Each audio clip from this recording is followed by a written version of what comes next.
And welcome to Hello Tomorrow Turkey Challenge 2021. I am Arkın, Çelik, and this is the third time I've been honored to take this stage at Hello Tomorrow Turkey Challenge. Last year, I've had the chance to coach the presenting teams on their stage performances, and I was literally astonished at how amazing the ideas, the tech, the people themselves were.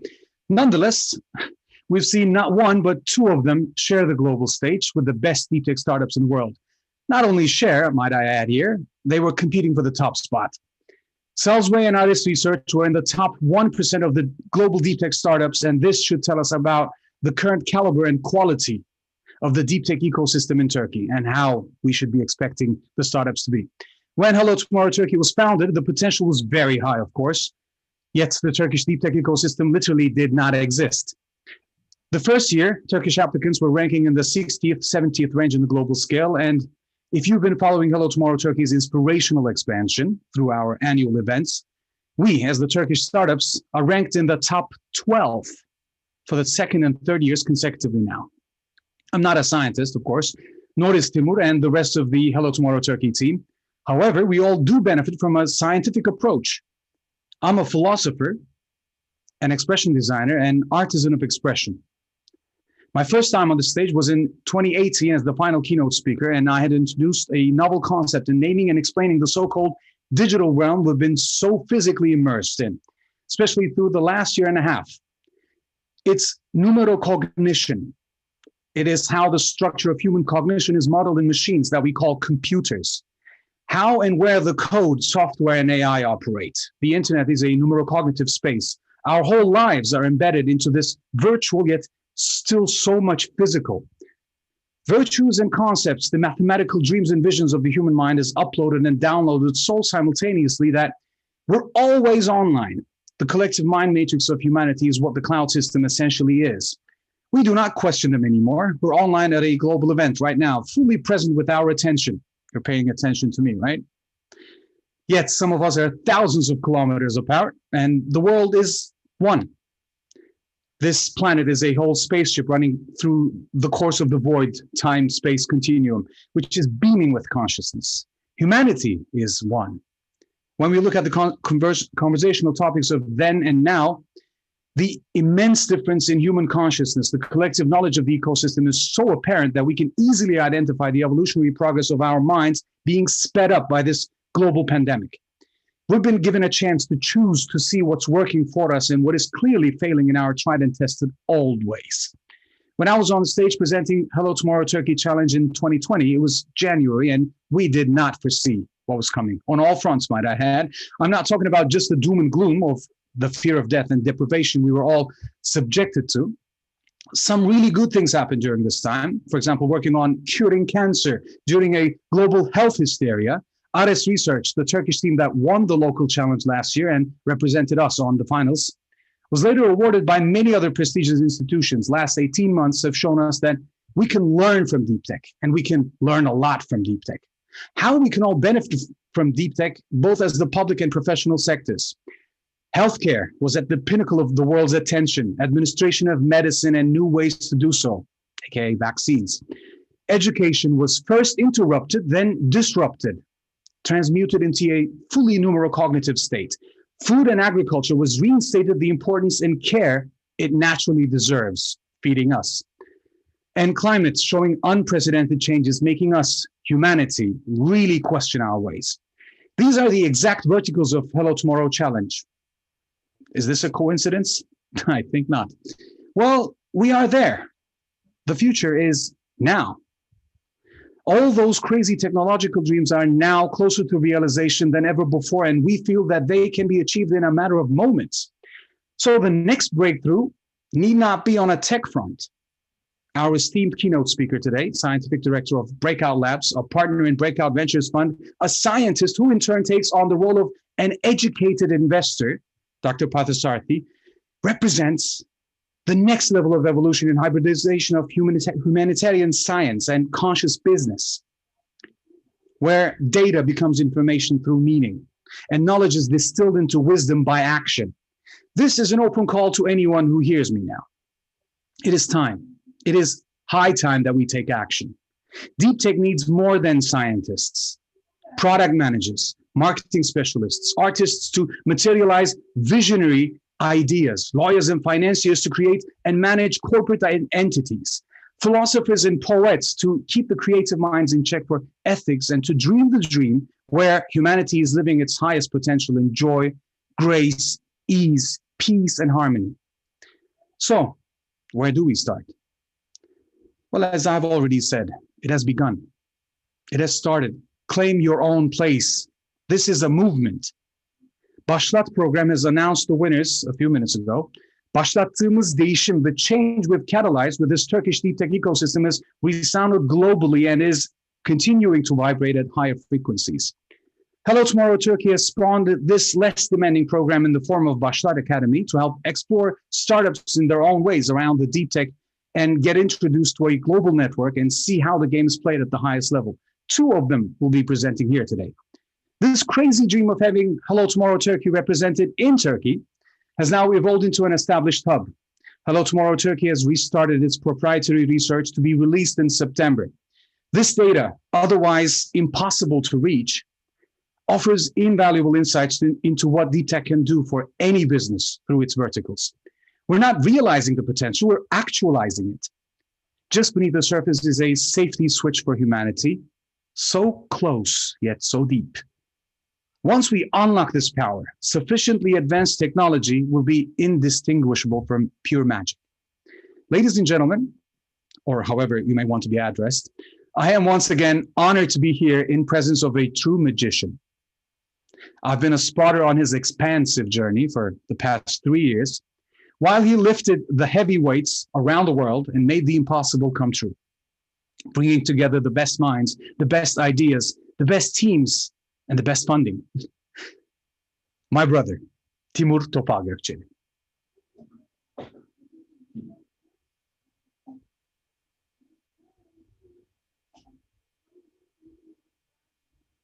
Ne zaman geleyim? Mustafa Bey? Thank you so much, Arkın, for the wonderful introduction. And welcome everybody to Hello Tomorrow Turkey, the 2021 challenge. I hope that this finds you well after a very challenging year.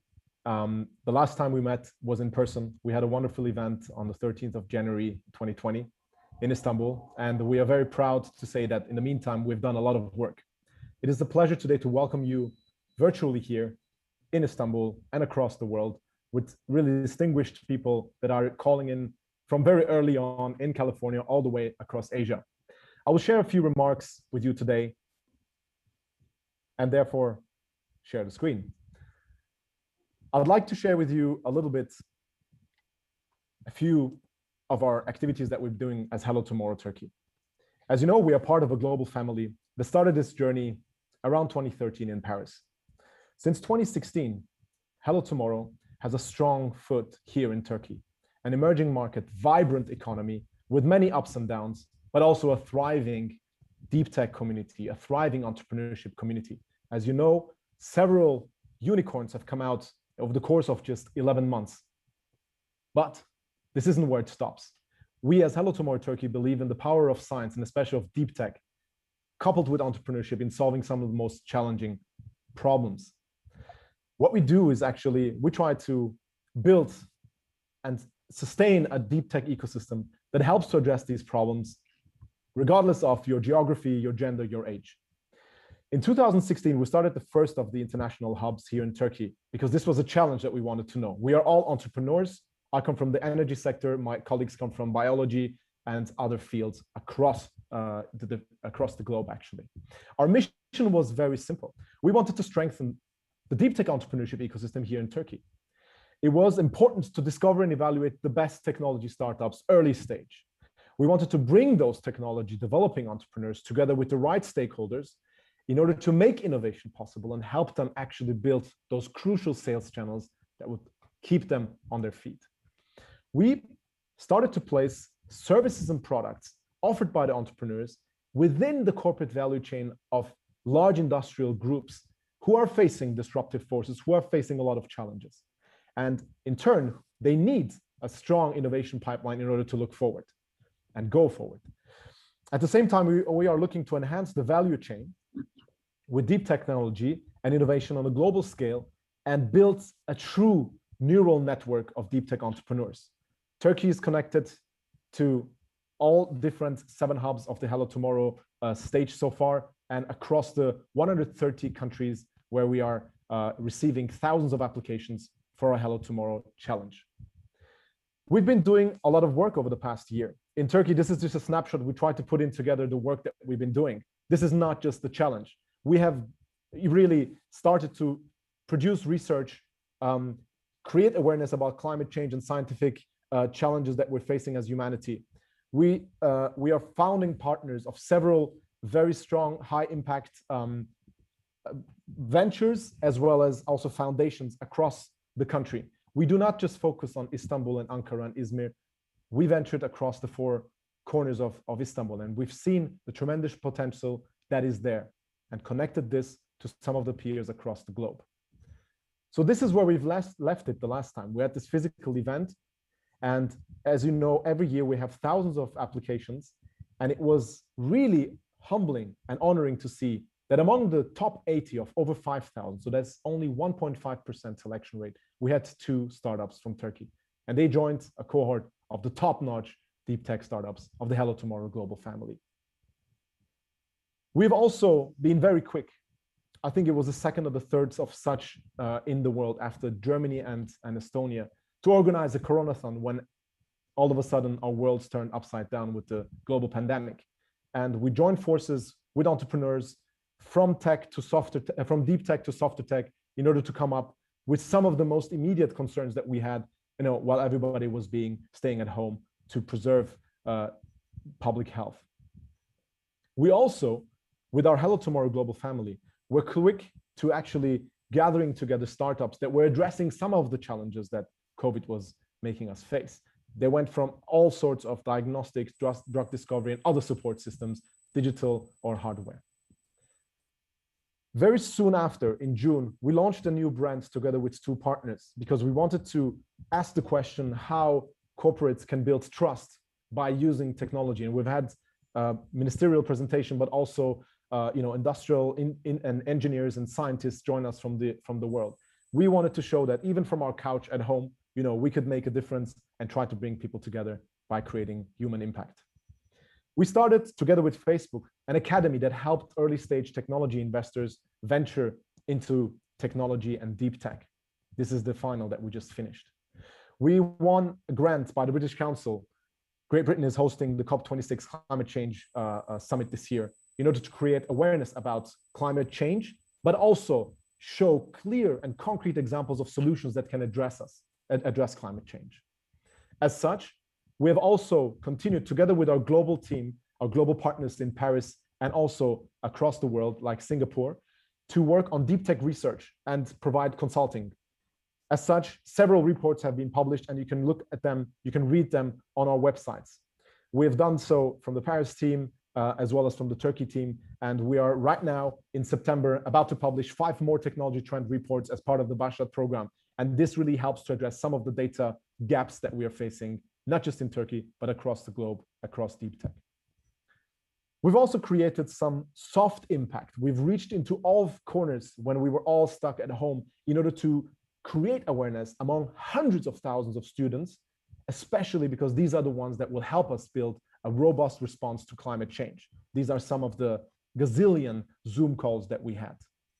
And we also ran a social media campaign because we wanted to bring tech closer to the people.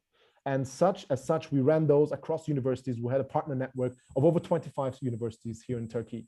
And some of them are really striking images that we've designed together with a partner institution. And some of them basically show that it is in your hands to make something about the future.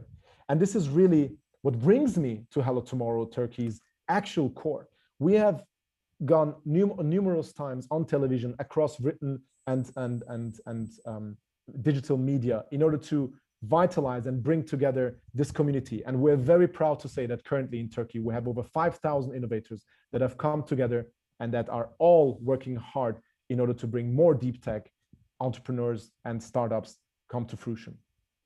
We have also not stuck as an island. We reached out to partners in the GCC and also in Singapore. with investment funds, with entrepreneurship, pioneers, as well as with institutions of R&D or other universities. And this, I think, is in replicating neural networks, this is the way that we can build a really strong deep tech network. And this is why here we have several international participants as well. I mentioned very briefly that we are part of a global community. Hello Tomorrow Turkey is the first of the international hubs that grew out of the Paris HQ. And we're very proud to say that we are the one with the bottom-up growth of a community that is the fastest growing hub right now. And we are very happy to join with several across the globe, scientists and entrepreneurs in order to make this a borderless community. Today, we're joining the finalists of the first leg of the Hello Tomorrow Global Challenge, which looks across 10 sectors at startups that are developing new technologies, scientific discoveries that are early stage and that are solving an industrial, societal, and environmental challenge. We have a global jury that has looked at them very thoroughly, and our aim is very clear. We run the Turkey Challenge as part of regional challenges under the Hello Tomorrow Global Challenge. This is a way to strengthen our regional bonds and our regional representation. We receive thousands of applications from over 100 countries, and we're very proud to say that over the last 3 years, Istanbul, one of Turkish cities, has taken place among the top 10 cities of where the finalists of the Global Hello Tomorrow Challenge come from. Some of the winners, you know them. They develop technologies, brain implants, spinal cord implants. They plant drones, trees with drones. They develop electrical vertical takeoff landing enabled planes. They develop circular economy products like sanitary pads for women from banana peels, or digital drug nanoscanners, or like Agcurate Technologies, the winner of 2020, basically a carbon dioxide redox flow battery to solve some of climate change's most pressing issues. In Turkey, we have amazing winners too. In 2018, we've seen projects that are reducing significantly the use of pesticides, or advanced AI projects, AI coupled with robotics for physical healthcare, or we have industrial materials used in electric vehicles, lighter and more robust materials, or like it was mentioned before, drug discovery, a smart drug delivery platform used in chemotherapy, like Aris Research's product, or a liquid biopsy company, Cellsway, that also was represented at the Hello Tomorrow Global Summit. All of this is a first step for the running up 2nd of 3rd December event in Paris, where the winners of this event are going to be represented. And without further ado, I try to wrap up a little bit what we've been doing. We have an amazingly special keynote speaker here who's joining us very early on from San Francisco. So I certainly would not want to take more of her time or yours. You can reach us under the hashtags that is shown here, Hello Tomorrow Turkey, on all sorts of social media. We're very happy to work together with you, and we're very proud in the name of the Hello Tomorrow Turkey community to say we are on stage, and we just cannot wait to have more deep tech help solve the most pressing issues. Thank you very much for being here. Enjoy the day, and I look forward to talking to you soon.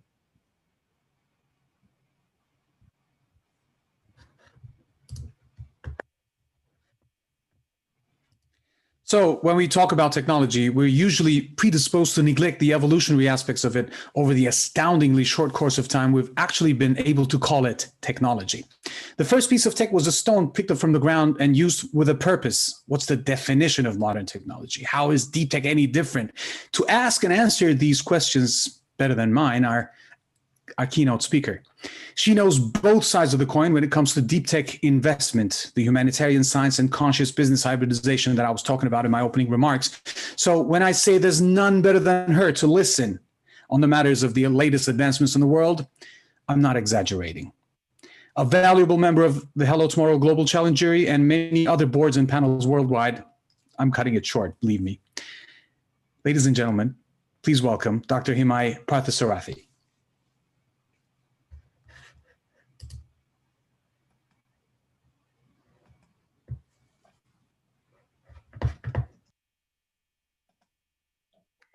Can you see me?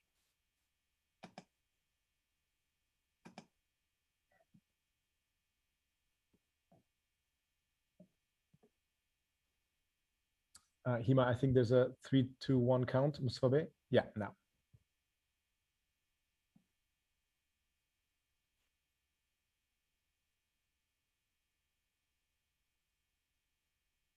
Am I there? Hello.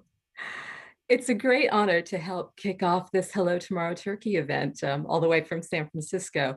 And although the COVID-19 pandemic has meant we're all so used to Zoom conferencing by now, I'm really still sorry to miss the opportunity to be there with you in person. The last time I visited Turkey, it was for a European conference on visual perception in Izmir. And I will never forget the keynote address, which was delivered by Professor John Mullen in the great open amphitheater of Ephesus. It was one of the highlights of my professional travels. And if you look carefully, you can see me dressed in blue in the first row, eager as always to get a good seat. Although the pandemic has revealed and exacerbated global inequalities in rather stark ways, it has also brought renewed optimism in science and technology to solve some of our most pressing problems, as Timur described earlier in this address. The development of vaccines in less than a year, and ones that have been so astonishingly effective, is truly an international triumph for science. Some of these vaccines are based on technologies that are being deployed for the very first time.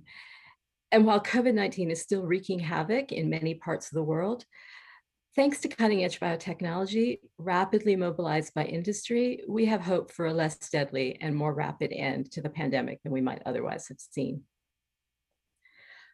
Unlike many of you, I came to appreciate science entrepreneurship relatively late in my career. I'm originally a neuroscientist, trained to study connections between different parts of the brain. When I did my PhD, I aspired to live my professional life in the ivory tower of academia, studying the brain and understanding its secrets. Almost by chance, I moved into scientific publishing and was fortunate enough to become the North American editor for the international journal Nature. As an editor, my job was to keep track of scientific advances in my fields, oversee a rigorous peer review process to select and publish the best papers in those fields. And that really was a pinnacle of academic success and still is for many. It was common then and is still common now for such papers to acknowledge their place in society with a few lines about potential impact. Take, for example, a new material with revolutionary properties that might transfer into clean energy harvesting, or a new crystal structure with therapeutic implications. Maybe the scientists who did this work understand the steps that are necessary to take those discoveries into technology impact. I certainly didn't when I was in academia. But exactly 10 years ago, I had the opportunity to help start a program within Peter Thiel's foundation, a program we called Breakout Labs. We saw a gap, a valley of death, if you will, between the creation of groundbreaking scientific discoveries and their translation into early technologies. At the time, the term deep technology, I don't even think it was coined. Hello Tomorrow certainly didn't exist. Venture capital was less interested in betting on companies with large technical risk than it was on the next food delivery app. So we created a program to support visionary scientist entrepreneurs pursuing new ventures. Our goal was to support bold and rigorous thinking with audacious technologies that had the potential for great impact. In short, we were looking for moonshots in the modern sense of the word. One of our first grants was to a group of 4 friends from the Bay Area with automated hardware for slicing and imaging tissues. They dreamed of using this technology to digitally reconstruct the unique connections of the human brain, perhaps even preserving an individual's brain activity in silico. We supported a father and son team of co-founders for one of the first lab-grown meat companies, which are now so in the news. They wanted to rid the world of intense animal farming while preserving our access to desirable proteins. We supported 2 college buddies who wanted to create a universal diagnostic based on simple synthetic chemistry that could tell you if you had cancer as easily as a pregnancy test can tell you if you're expecting a baby.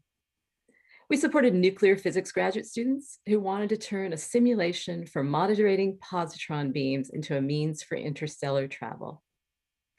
And we supported 2 people who thought maybe, just maybe, the key to Alzheimer's disease was not in getting rid of the famous amyloid plaques that coat the brains of patients, but in getting rid of a bacterium, which might actually be the cause of the disease.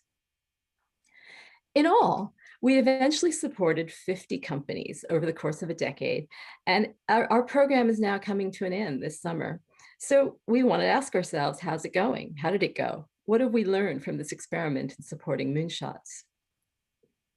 Well, we've had some successes. The majority of the companies we've supported are still thriving, and they have raised close to $1 billion. That Alzheimer's company I mentioned had an IPO in 2019, and more importantly, will have the results of its first clinical trial for efficacy of their drug later this year. More subjectively, we've learned some things that are frankly not so, well, pretty obvious in hindsight. It takes a lot more time and a lot more money to bring academic science into commercial reality than we perhaps expected. People making discoveries in academia are not generally focused on design principles for ease and cost of manufacturing. So the technologies we believed were ready for translation actually oftentimes had to be retooled to meet the particular market once it was identified. Ultimately, what that meant for our companies is that the money we provided, which was up to $500,000, didn't get them far enough on its own. They needed to convince others to invest and support them early on, whether that was government grant agencies, other foundations, or angel investors. This need actually served a purpose. It was great for getting feedback about what the market cares about and what investors care about from different perspectives, but less great for building to a bigger, unique moonshot, particularly as a first-time entrepreneur without a track record of success. If you look at this graph of the companies we've supported, you'll see on the x-axis, it's the date that we funded the company. So all the little red dots are companies we supported starting in 2012. And the little blue dots above them are representing the time it took for some of these companies to raise their first real equity financing, to get money from investors to pursue a very particular market. And so on the y-axis, you see the months to the equity raise. And you'll notice that a number of these companies raised venture capital on raised capital on a fairly traditional venture capital timeline. These were ones where markets and timing and luck aligned. So the company that I mentioned with the Alzheimer's therapeutic came along at a time when the experts were just getting a bit disillusioned with the dominant approach that was in the industry. And some of our other companies took the temperature of the market and compared it to their technology readiness, and frankly, they pivoted. That lab-grown meat company I mentioned, for example, took a deep detour into lab-fermented leathers. They realized that some of their technology could be more readily adapted to create greener materials and have only recently returned to lab-grown meat with a new startup. And the company with the technology to digitally reconstruct brains, well, it may not surprise you to learn that they found a quicker path to market by focusing on analysis services for drug discovery. I actually find the other set of companies, the slow burners, to be in some ways more interesting. They display two key characteristics. I mean, it took them oftentimes 5 years to raise real equity financing, and that's got to show some serious commitment. And that commitment has enabled them, given them the determination to survive and then meet opportunities as they arose. These companies were not any less scientifically innovative or sophisticated than others we supported. Their aspirations were no less lofty. However, they sometimes had to wait for the market and for investors to catch up with them. So for example, we have a few companies in blue tech. One of them is making rechargeable batteries, which are powered by the temperature differential at different ocean depths. The idea was to use those batteries for more efficient and environmentally friendly ocean surveillance. When we brought them into the Breakout Labs portfolio, I had actually never heard of the term blue tech, but now a critical mass of people are concerned about the health of our oceans. More capital is flowing into the space, and those companies are reaping the benefits. Likewise, money has flowed back into climate and clean tech over the last several years as new cultural imperatives are shifting consumer demand and opening up new government-driven opportunities. So the world has changed around us, and it keeps changing. You might argue that for some of these companies, we essentially failed to do our due diligence by supporting them when they were ahead of their markets or investor appetites. I would argue that we need those early pioneers, and philanthropy is exactly poised to serve them, to build up that zeitgeist and create future opportunities.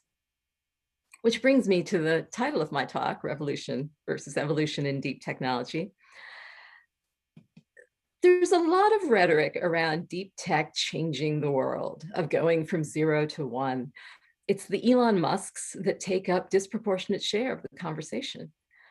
Investors talk about category-defining companies that disrupt industries and create outsized financial returns, and place great faith in the power of charismatic individuals. And yet, when you look at a SpaceX or a Tesla or any other number of very high-profile tech companies, you cannot help but see the long road of scientific discovery and technological development that has come before them. It's fashionable to talk about moonshots in the deep tech world now, financing moonshots, generating moonshots. Let's remember that the original moonshot mission to the moon were undertaken by governments, just as are the first missions to Mars now. If the next phase of space exploration is commercial, that is evolution of the science and the technology, not yet revolution. Revolutions are not started by one person in one day. They are movements with pivotal moments, often moments that are not recognized at the time. Revolutions have figureheads, but they also have a lot of lieutenants whose intelligence and dedication are no less than the recognized leadership. The transistor that paved the way for the integrated circuit and modern-day Silicon Valley, in fact, was conceived of as a solution for a particular communications challenge. The resulting computer revolution benefited some that were involved in the initial transistor development, but not all and not equally, and over a span of decades. And those that saw the potential of the transistor early did not necessarily reap its greatest financial benefits. Or consider the modern solar cell. It was developed at Bell Labs, where it sat, searching for an application. The technology was impractical for the rural communications power application that it might have been designed for, but eventually it proved to be the perfect solution for powering a telecommunications satellite. Of course, silicon solar cells are commonplace now. My next door neighbors have them on their rooftops. And yet solar energy powers less than 2% of the energy needs in the United States. Without better energy storage solutions, these are still not the green revolution that we need. I say this not to undercut the importance of what we're doing as scientists and entrepreneurs, but to emphasize the importance of serendipity and timing in our efforts. Whether we are coming at it from a technology that surely must change the world, if only we could figure out exactly how, or we are searching for the solution to a market or societal-driven problem that surely must be within our technical grasp. There is a large part of technological leaps that are a question of timing, of an intersection between scientific readiness and societal or market forces. When starting Breakout Labs, we made a deliberate decision to fund platform technologies, by which I mean new and exciting technologies with potential applications in more than just one domain. Many investors equate platform technology with lack of focus, but we viewed it differently. Why? Because creating a new technology does not create an instant revolution, and quite often, to succeed, an entrepreneur actually has to understand how their breakthrough fits with the evolution of a technical industry. Corporations retain scouts and innovation officers to discover solutions in the startup world, but that matchmaking is challenging. Several of our companies struggled for years to understand exactly how their breakthrough matched the needs of different industries. And of course, those needs are constantly evolving. So when I think about deep tech companies, I think of them as more evolutionary than revolutionary terms. Yes, there can be and should be a big vision for changing the world that drives the entrepreneur forward. But that forward momentum occurs in a real ecosystem within which a company must evolve to survive. Sometimes the vision and the ecosystem forces align, and that is a pivotal moment in time. Sometimes patience and adaptability is the key to long-term success. We decided to end the Breakout Labs program because, frankly, the way we designed it no longer match the needs of the world in which we find ourselves now. So many incubators and accelerators have arisen in the last decade to support deep tech. Organizations like Hello Tomorrow have matured into powerful networks for their entrepreneurs, as well as for their corporate and investor partners. Family offices have brought more patient capital to deep technology. Serving societal needs and venture capital has been digging earlier and earlier into entrepreneurial science to find the next opportunity. No doubt the economy will cycle again, the world will change, but for the moment, we are happy to see a much richer variety of options for scientist entrepreneurs than existed a decade ago. This is a brilliant time to be a deep tech entrepreneur. Whether in biotech or new materials or AI, clean energy, there is so much untapped technological opportunity that relatively few people are able to bring to fruition. You are some of those people. There is societal recognition that we need you to make the world a better place, to solve some of the very real problems we have wrought on our planet, and to create new and undreamt of opportunities for a future powered by science. Thank you for your attention. I'm happy to take any questions.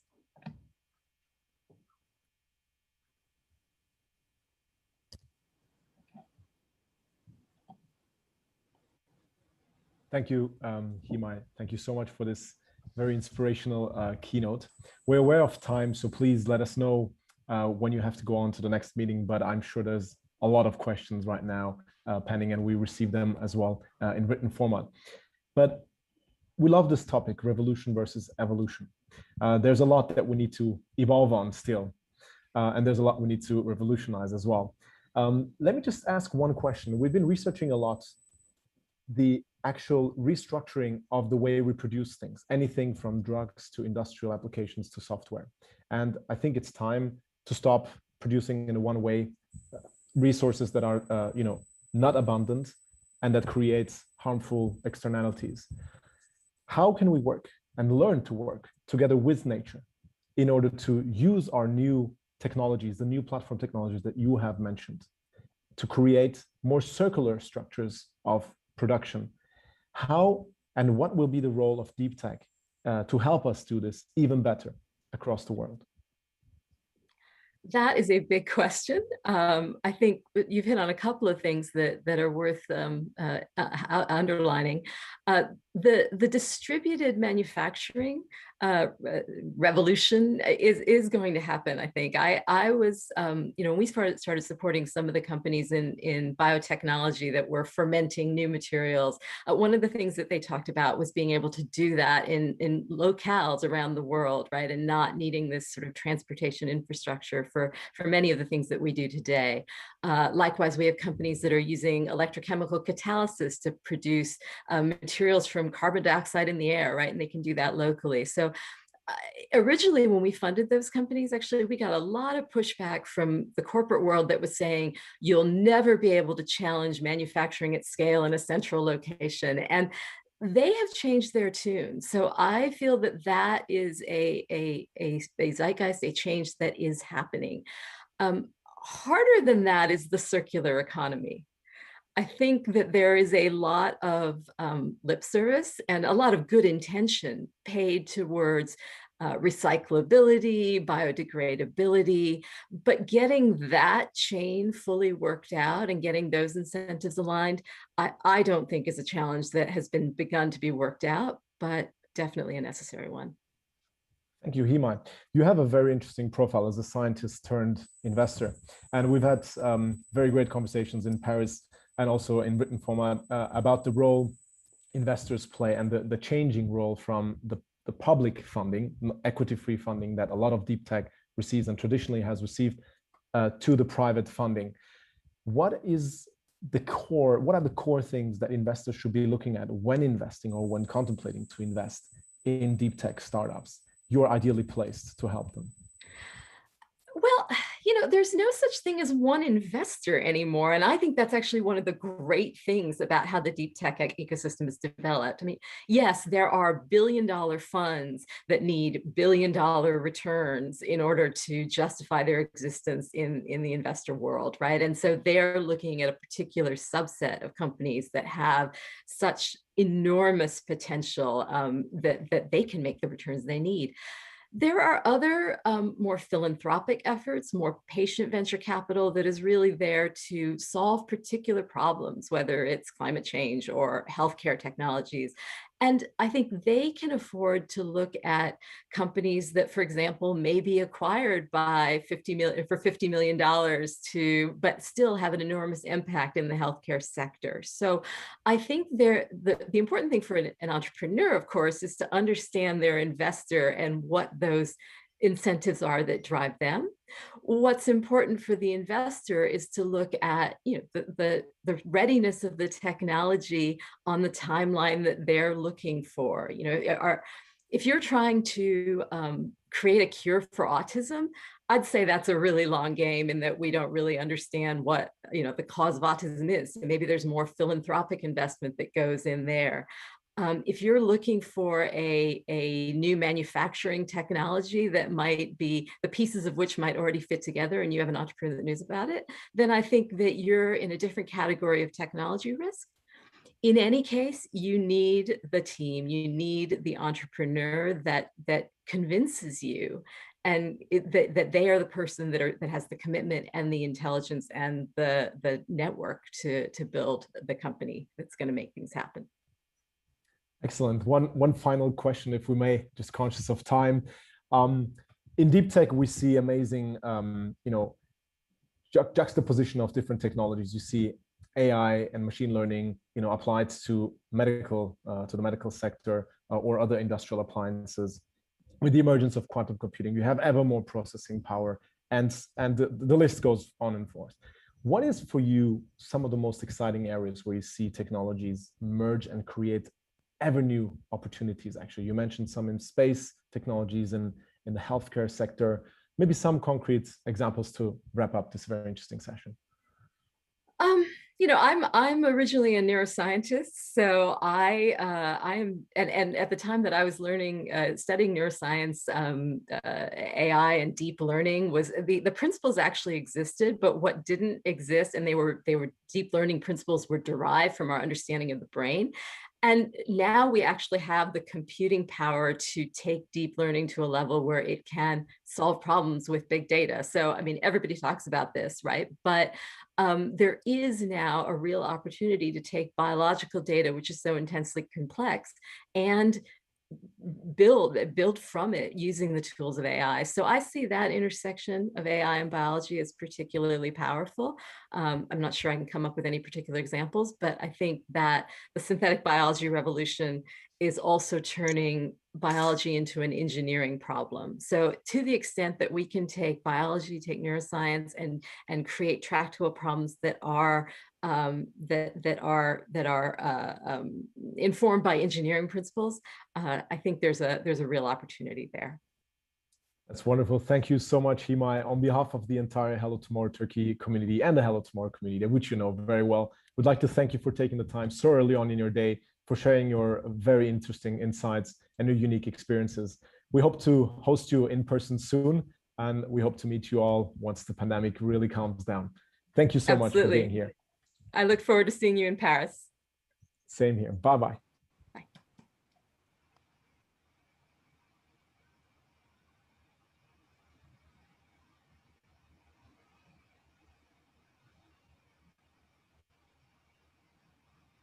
I'd like to turn the microphone back to Arkın.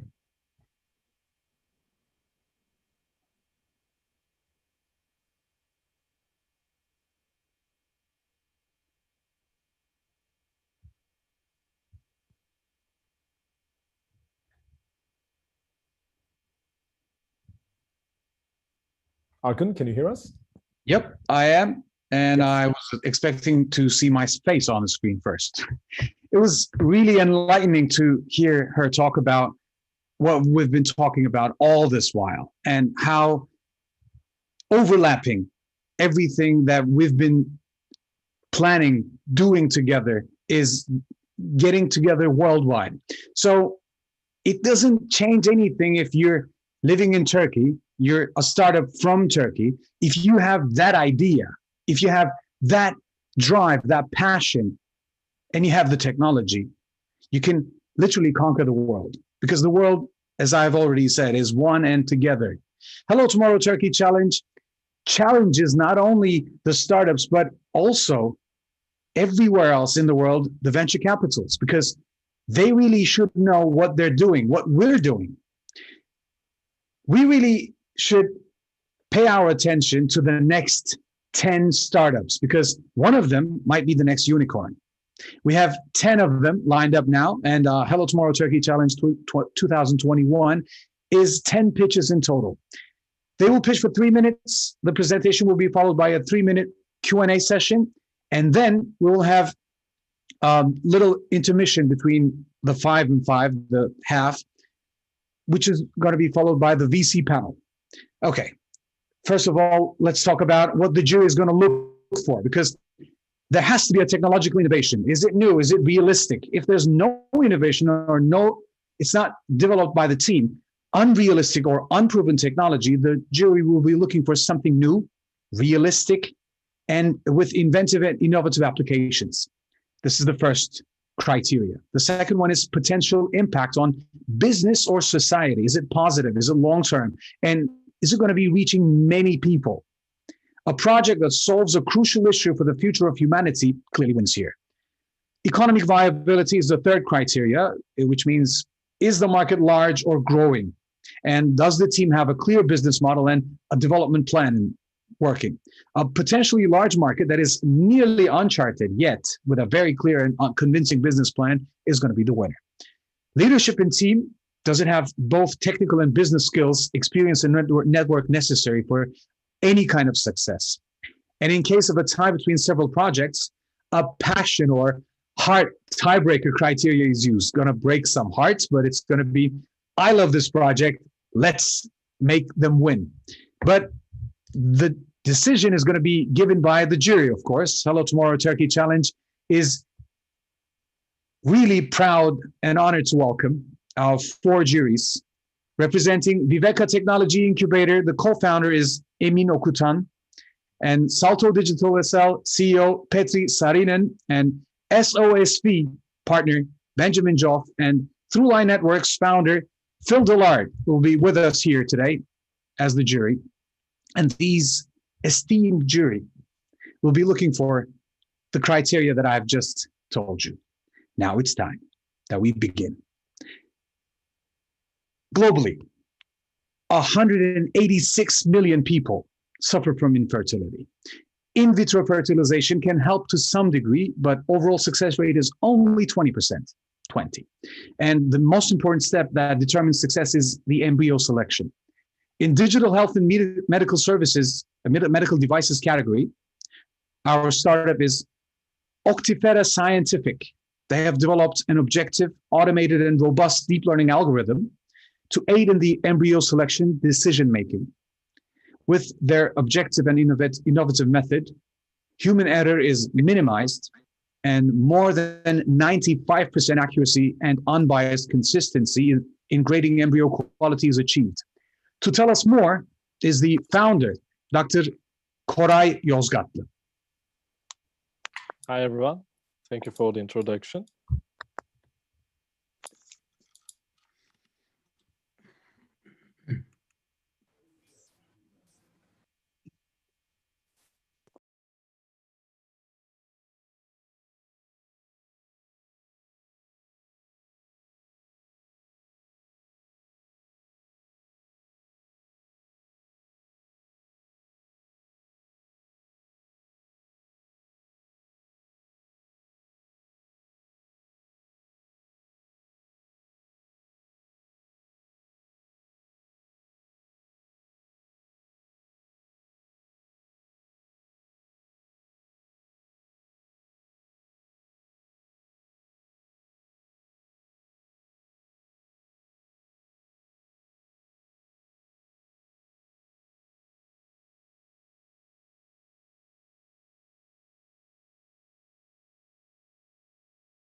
Hello Tomorrow Turkey Challenge 2021.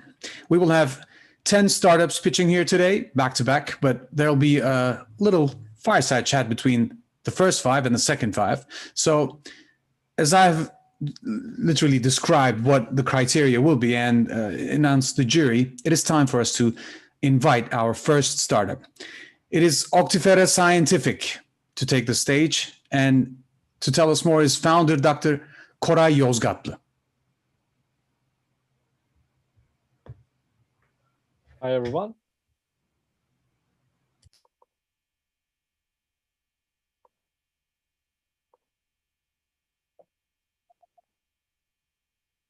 May I begin? Lütfen. Okay, thank you very much. So I'm Koray Yozgatlı. I'm a medical doctor and founder of Auctifera Scientific. I'm going to talk about how machine learning can help you have a baby. So at Auctifera, we increase the success rate of IVF treatment by helping select the clinic's the best embryo for transfer. Now, the problem is 186 million people suffer from infertility. IVF can help, but the overall success rate is 20%. Now, the most important determinant of success is the embryo selection, but it's done subjectively and with operator dependency. Selecting a good embryo can improve the success rates to over 60%, while the bad ones can give you less than 14% success. Here's a study showing the overall agreement of clinical embryologists, which is about 23%, which is unacceptably low. Now, what we do is we provide an objective, automated, robust machine learning algorithm with over 95% accuracy to minimize the human error. Here is the technology. Now, we take the embryo images that are obtained in the IVF clinic, we pre-process them, and then we use our 11 CNN algorithms that we have trained with thousands of embryo images. And after a process of voting among the algorithms, we select the best one, and we give that to the IVF clinic, which they can use to subsequently transfer the selected embryo to the patient with the best chance of success. Now, the IVF market is growing, and the players are quick to pick up new technologies that can improve their success rates. Our business model is a B2B sales business model with $1,500 per month per device. And right now we are working with one clinic at Acıbadem Fulya, and we are aiming for 5 clinics and then 20 clinics in the next 2.5 years with growing revenue. We have received over 55,000 euros in support from government and scientific bodies. We have some incubation centers and technoparks, and we are participating in the BioEnergy4A program now. We have development partners in the sector and some universities that are listed here. As I said, we have got some investment raised from the government and grants. And over the next 2 years, we are going to increase that, as shown here.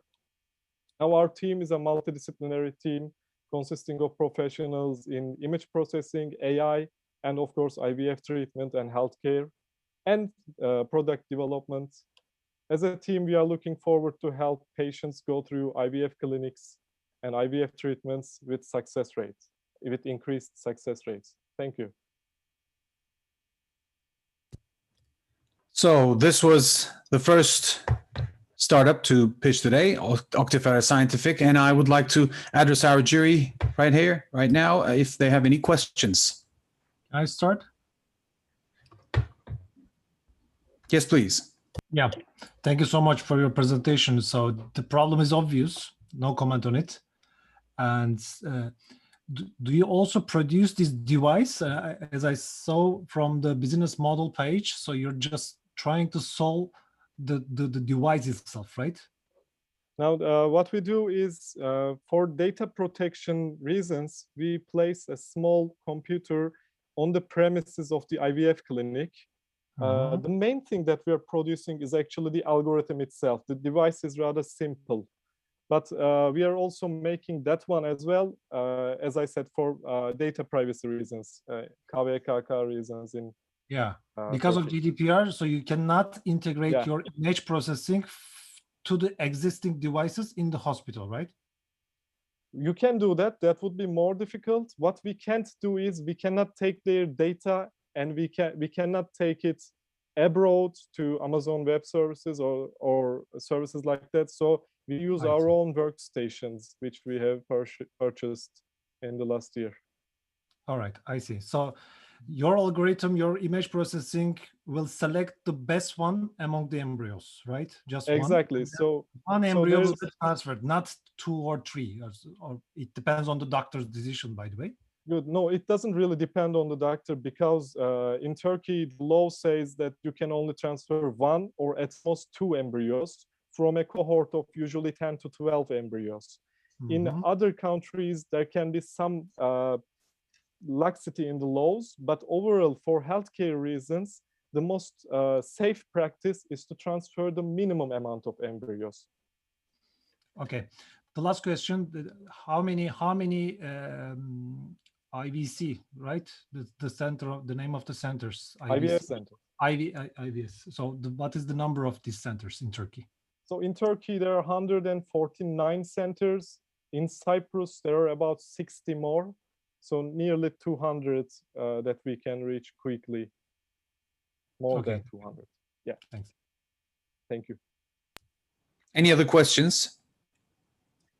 Yeah, no, it's an interesting technology. We've done a few investments in the fertility space, and it's interesting that you have another approach there. So my question would be around how did you determine the price of your device and the business model around it? It looks like it's a one-off sale at the moment. No, it's like a monthly subscription-based system. Okay. So yeah, how we determined is I spoke with some of the salespeople who are supplying the IVF clinics with all the devices and culture media and those kind of stuff. And we had some discussions with them. They suggested a retail price of 30,000 euros one-time purchase. But then I said I wanted to go with a monthly based model because that makes more sense in algorithm-based technologies. We can update them as time goes by. And so that's how we determined it, by talking with salespeople that are selling this stuff. Okay, and I imagine the cost of your hardware is actually not very high. Probably like within a month you pay for it, right? Yeah. Like the development cost was a bit high, but the hardware is cheap. Okay, that's great. Thanks. Okay, thanks. Cheap hardware with really amazing solutions and very, very nice presentation. Thank you, Dr. Koray Yozgatlı, for your presentation. And now we move on to our second startup. They have over 450 retina clinic networks and retina specialists in USA and 300 in Europe using their product. Our next startup has a new project, a patented AI-based software that can detect nearly 20 vision-threatening diseases from retina photographs and refer people to ophthalmologists to take preventive actions. EyeCheckup is an AI-based early diagnosis system for preventing blindness and vision loss, and their vision is to provide an all-in-one solution to prevent blindness and vision loss. Please welcome CTO and co-founder of EyeCheckup, KHAZHIN. Hello, everyone. Let me start my presentation. EyeCheckup is helping healthy people prevent blindness and vision loss using artificial intelligence. We need eyes to see the world. And if you can see this image clearly, then you are lucky, or one of the few lucky people, because many people see this image like this, and many people even see image like this. How would you feel if you saw like this? And even more, many people see the world like this. Can you feel this? A totally black world, and you don't see anything, and you don't have the same salary and same friends in the world. Still, 80% of all such cases could have been prevented with early diagnosis, but they still aren't. Because routine eye exam is not popular, maybe it's expensive or inconvenient, but still many people don't go to the doctor. And when they go, there are so many diseases that don't have any symptoms. When you go to the doctor, it is too late to reverse vision loss. And there are almost 275 million people visually impaired in the world, and the total burden is estimated to be $3 trillion around the world. And 80% of this burden could have been prevented. That's why we have developed EyeCheckup, which provides convenient eye screening at primary care. So you can do the eye screening at your family doctor or at a pharmacy.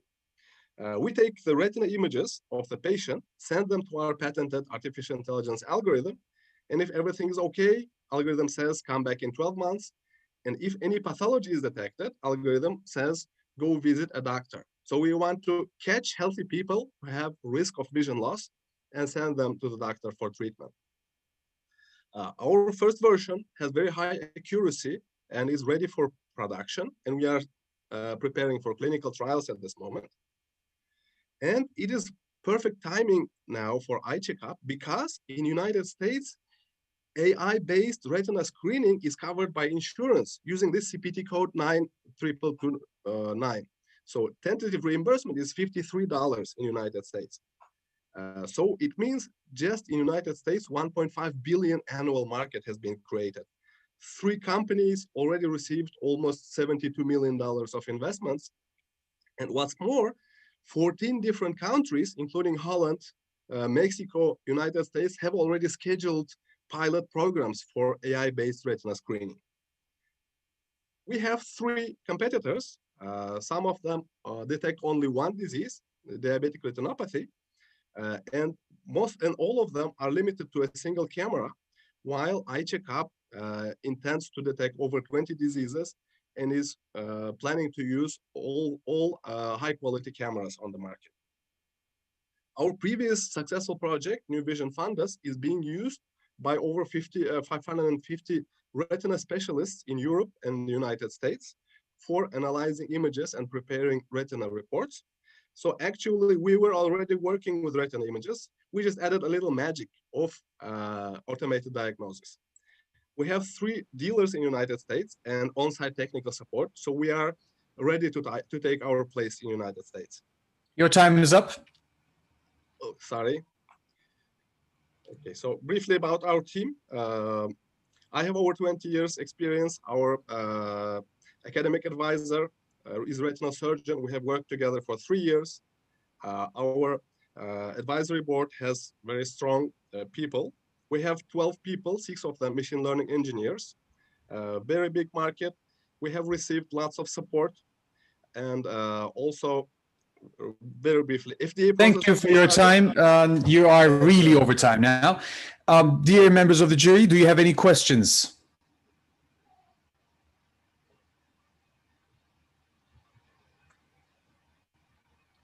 Yes, hello. Can you see yourself on the screen? Yes. Yeah, hi. So obviously I would kind of like to understand your kind of marketing entry strategy. So are you now talking with any global medtech distributors in the health sector, or are you kind of aiming to get just local distributors? We have talked with Topcon Healthcare, United States. They said after getting FDA approval, we will be ready to talk. Also, we have contacted several distributors in different countries, in Qatar, Bangladesh, and Russia. So we are building up our dealer network at this moment.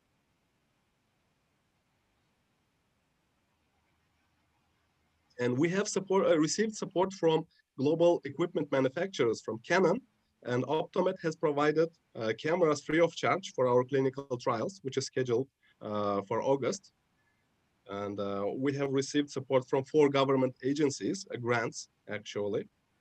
And we are working with our dealers in the United States, of course. One more question is about telemedicine. Obviously, interested to understand whether you can deploy your technology with mobile high precision cameras and provide telemedicine, which is a global need. It would be perfect, but mobile camera, both precision and zoom level is insufficient. We have tested it, but it's both too expensive and too low quality. So, thank you, Petri, for your questions. Emin Okutan, please direct your questions to our candidate.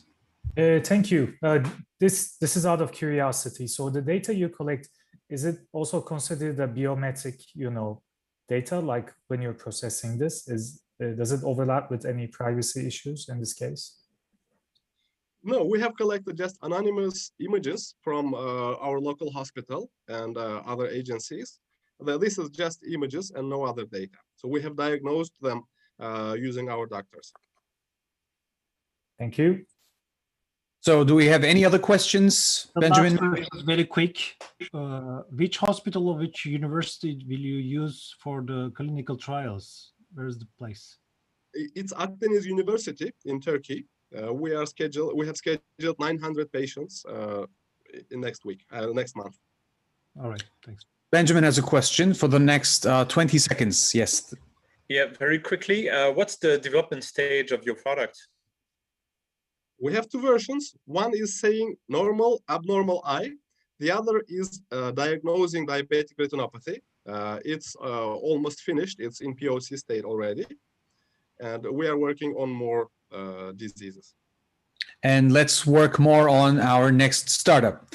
Thank you for your presentation, Rim. And our next pitch is at Hello Tomorrow Turkey Challenge 2021 will be in the same category of digital health and medical devices. Providing personalized nutrition advice is as easy as breathing for our next startup. By measuring some gases in the breath with a portable device, Avokadio monitors the effect of metabolic health and nutritional habits and gives nutritional advice based on breath biomarker analysis. We have CEP and co-founder of Avokadio, Yunus Konmaz.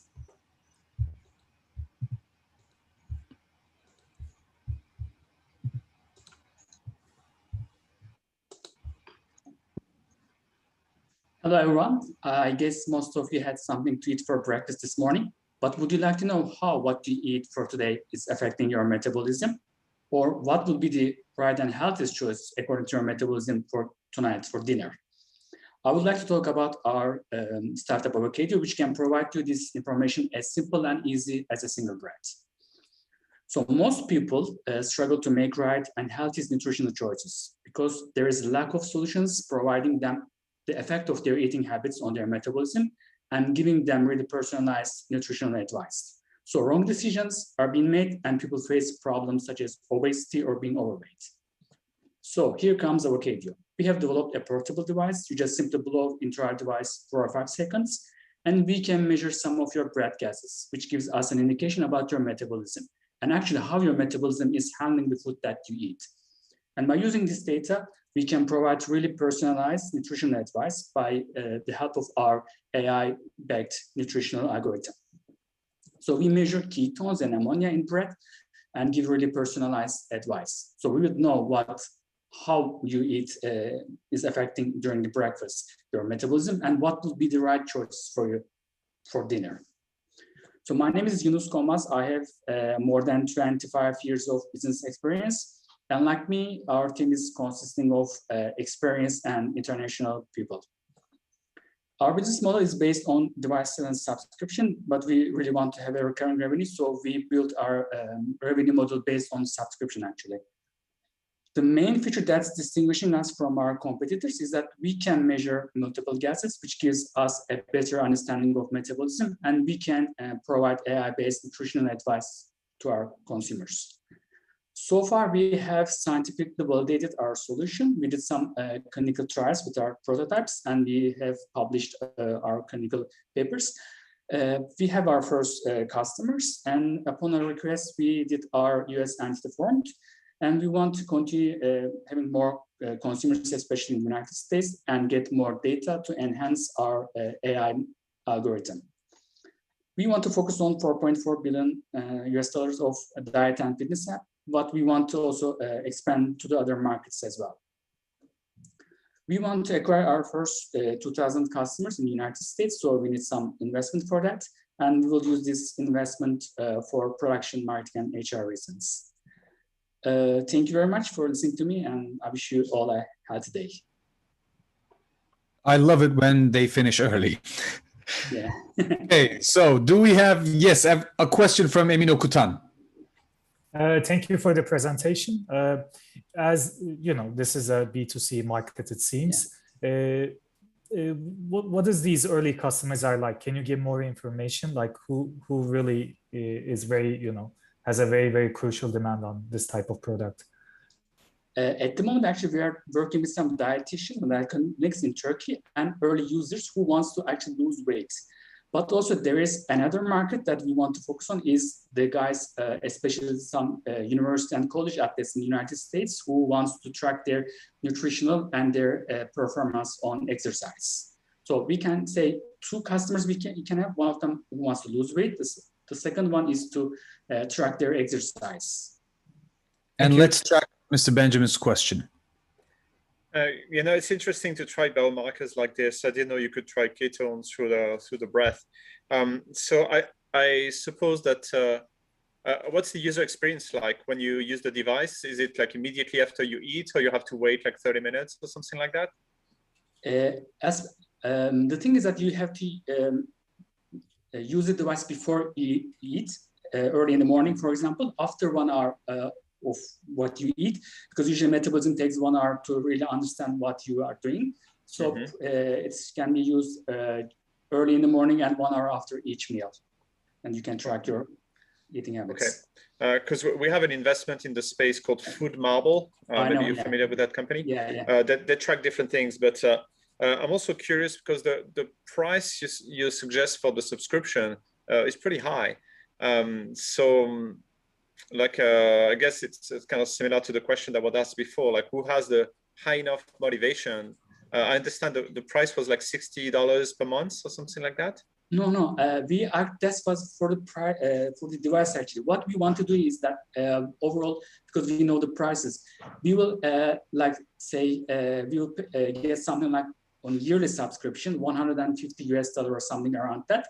And we can give the device free because it's could be possible. It's not so expensive. The device is here, something like a small device, something like that.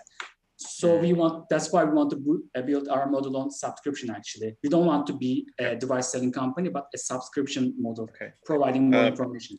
So in terms of pain point, like if you're familiar with the Food Marble business, they target people with IBS, so irritable bowel syndromes, to kind of identify that. So those people have a real pain point because it's like a social, like a living problem actually to have IBS and to be able to identify the bad and the right food.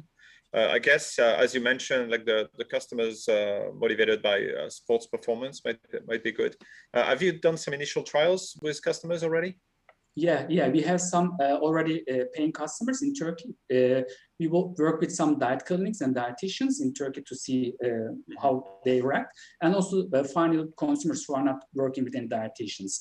We have something like 10 diet clinics at the moment in Turkey, and something like 100 paying customers directly. Okay. So, Mr. Chapter, do you have? I'm sorry. One quick last one. Is the device would be a class 1 FDA medical device? No, it's not. We want to keep away from being a medical device. That's why we focus on wellness and diet product. Even though we have medical background, we can do something like that, but we want to keep ourselves away from that. Okay, got it. Thanks. We don't have any more time for our next question. I'm terribly sorry for that, but I would like to be your next paying customer if you would have me. Thank you. It's because I don't have any more fertility issues. I have a daughter. I don't have any issues with my eyesight, thankfully. And let's move on to our final pitch at Digital Health and Medical Devices, featuring a mobile health assistant where users can analyze their health in a holistic way, analyze and manage their health data with the experts in an app, so they can protect and improve their health before the diseases develop. For this in your pocket health assistant, we have the CEO of Yeşil Science, Yusuf Yeşil. Hi everyone, thank you for introduction. I will introduce the Yeşil Health product. It is an AI-assisted wellness app. The definition of health as a HAO, a state of complete physical, mental, and social well-being. So it's not just absence of disease. So it's important looking on the health in a holistic way. So in our product, we focused on the health with a holistic aspect. So user can analyze and manage their data with a personalized health code. So problem is not having time to living a healthy life. So access to personalized assessment is difficult and expensive. So lack of access to correct and appropriate information is hard. So, and also inability to maintain health app, it's user's problem design. So our solution is an easy and affordable health consultation via text messaging with a personalized health code, and also AI-powered symptom and health analysis, and also personal health roadmap and gamified challenge in our app. So analyze process is first you are giving a assessment about your health lifestyle. So after that, we are giving some insight about your health. It's like a screenshot of your healthy lifestyle. And after that, you are creating your personalized health journey and matching it with a health coach and tracking your progress on your healthy lifestyle with health coach. So this is kind of screenshot from our analyze prototype. So this one, just three main categories: nutrition, sleep, and activity. We are giving some insight about the subgroups of this analyze. And also we have some example from the challenge we created, like doing a glass of milk before going to bed, or it depends your analyze result. We are suggesting some goals for you. So as I said, we are looking in a holistic way to all the health. So we have many categories about your healthy lifestyle, and these are the our categories about to analyze and goals. So in our analyze process, also if you have a symptom, also we can check your symptom and directing you to a healthcare system, healthcare service, and we are guiding you about it. So also we have an AI algorithm to check your symptom, be developed based LSTM and reinforcement learning technology. So our business model primary B2C, but secondary we have B2B to C model. And our target customer is 18-45 age, early I and Z generation. So it is a premium model. The user can freely analyze and create a personal health journey. In premium, they also can access the health coaching and unlimited health analysis. So for time is up. Sorry. Yeah, that's all. Just finish up with one last sentence, please. Okay. This is our main difference is we are more focused on holistic way than our competitor, mostly providing clinical health service and focused on one specific purpose like nutrition and exercise. So yeah, I can show. You know what you're talking about. You're a good team. You have the business plan at hand. So do we have any questions? Sorry for the delay. Maybe I can start just a simple. Another questions, maybe just a comment. As I see that your application fields or the customer segment is the broader, because your product has a mission to solve many problems. I think. Do you think to narrow these purposes? What do you think about it? Do you think it's good?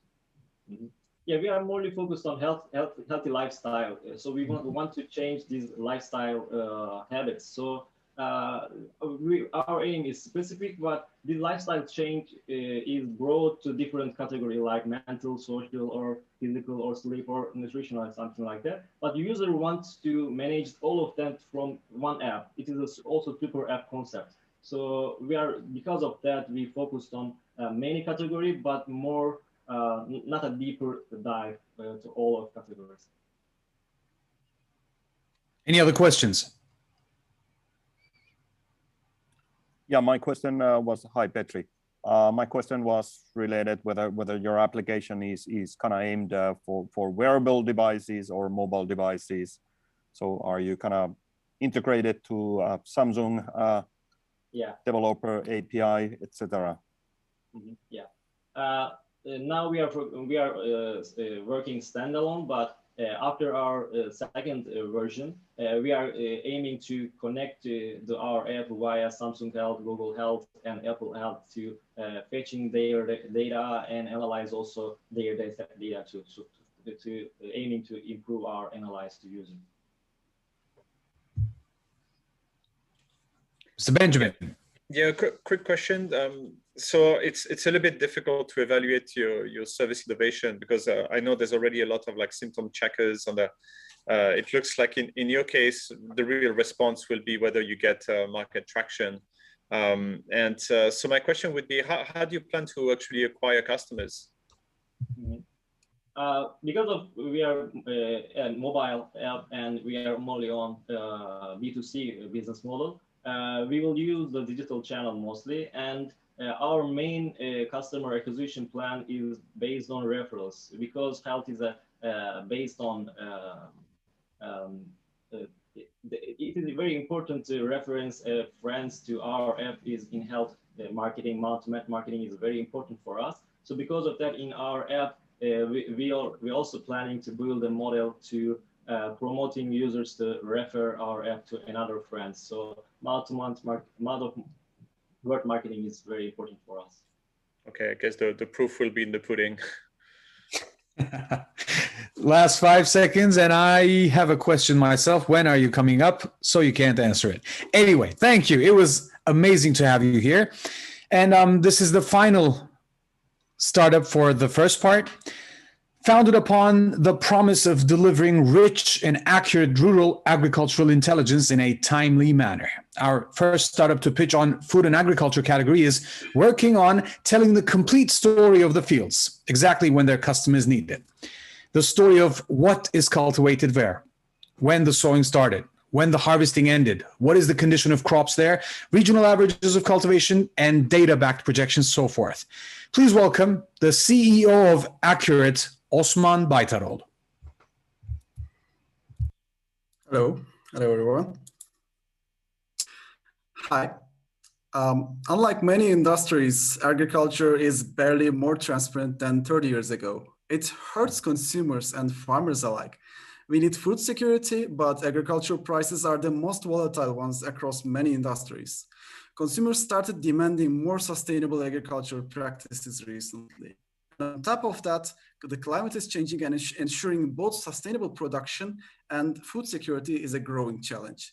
I'm Osman, CEO of Agcurate, and we are here to deliver transparency to the farmlands and to help agribusinesses and agrifinance operate much more efficiently. Agribusinesses mainly depend on thousands of field observations and assessments, which are subjective, limited, and expensive, or official statistics which are late and lack granularity.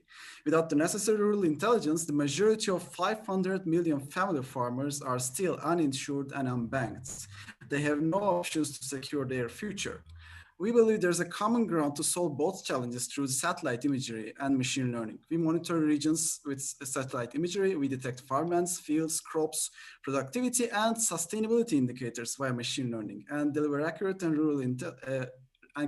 rich rural intelligence updated periodically to serve our users at the right time. We provide field-level farmland intelligence, and the cost is estimated to be 150 times cheaper per field than today's practices. We deliver our web platform as yearly SaaS, and pricing depending on the area covered and the analysis type. We have initial customers such as Cargill and Keynote. We provide risk scoring, data and analytics for agri credit and insurance with a revenue sharing model, and the end product is 80% cheaper, which is in the range of what farmers are willing to pay. We have our initial partnership with an Allianz in Mali, delivering a set of index insurance products to the farmers.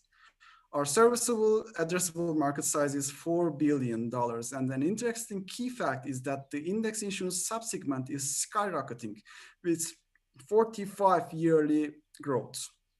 45%. Unlike many others, we combined procurement and sustainability indicators. We designed our machine learning algorithms to provide 90% plus accuracy with mini data sets and lightning speed. Our recent record in serving a new crop and region is 8 days from data cleaning to delivery. We are aiming to be the first company to globally monitor 40 plus crops in 3 years. Our serviceable addressable market size is 4 billion. We are a 9-people team with 2 founders. The founders are seasoned entrepreneurs with in-depth knowledge of business and product development and technology management. Team we have built is focused on software engineering, remote sensing, GIS, and business development. We are based in Turkey and the Netherlands. In 12 months, we turned our idea into an MVP and achieved. And you couldn't finish in 3 minutes. one sentence I have. We Yes. attracted $225,000 non-equity funding, and please join us for a transparent and sustainable future in agriculture. Thank you. It's usually better to be understood than to tell everything you would like to say. So, dear jury, do you have any questions? Yes, Mr. Okutan, please. Thank you for the presentation. So, on the technology side, how would you define your core competency, in case of upcoming competition or, globally speaking? Yeah, there's a recent interest in using satellite imagery products, but we see that the main focus in the Western European countries and in the USA, where there is an abundance of data. But when we go to the countries that we are serving, such as Mali or Uganda, there is no solution, let alone the data. So we can work really, really fast with really a handful of data. For example, we can go into a reasonable accuracy, and we can start serving these markets. Thank you. So if I sum up, are you a kind of a lower cost climate cooperation solution for emerging markets? Would that be accurate? Okay, to give an example for the need, for example, Tesco is looking to source their soy, 100% of their soy from deforestation-free areas in 4 years.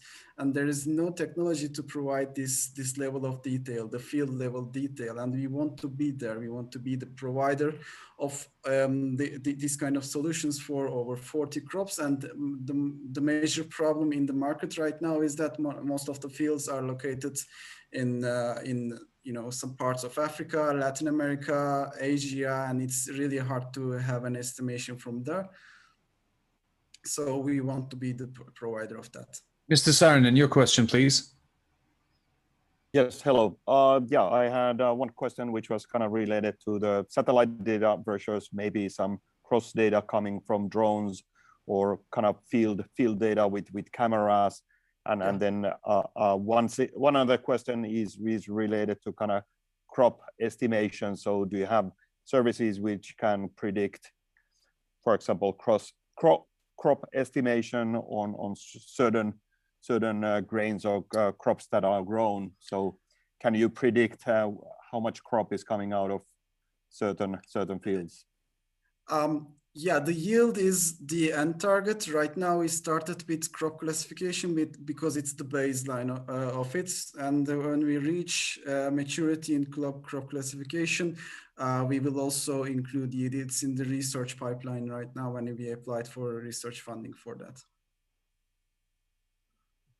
Last 10 seconds. I don't think we can have any more questions here. I literally would like to thank you very much for your presentation.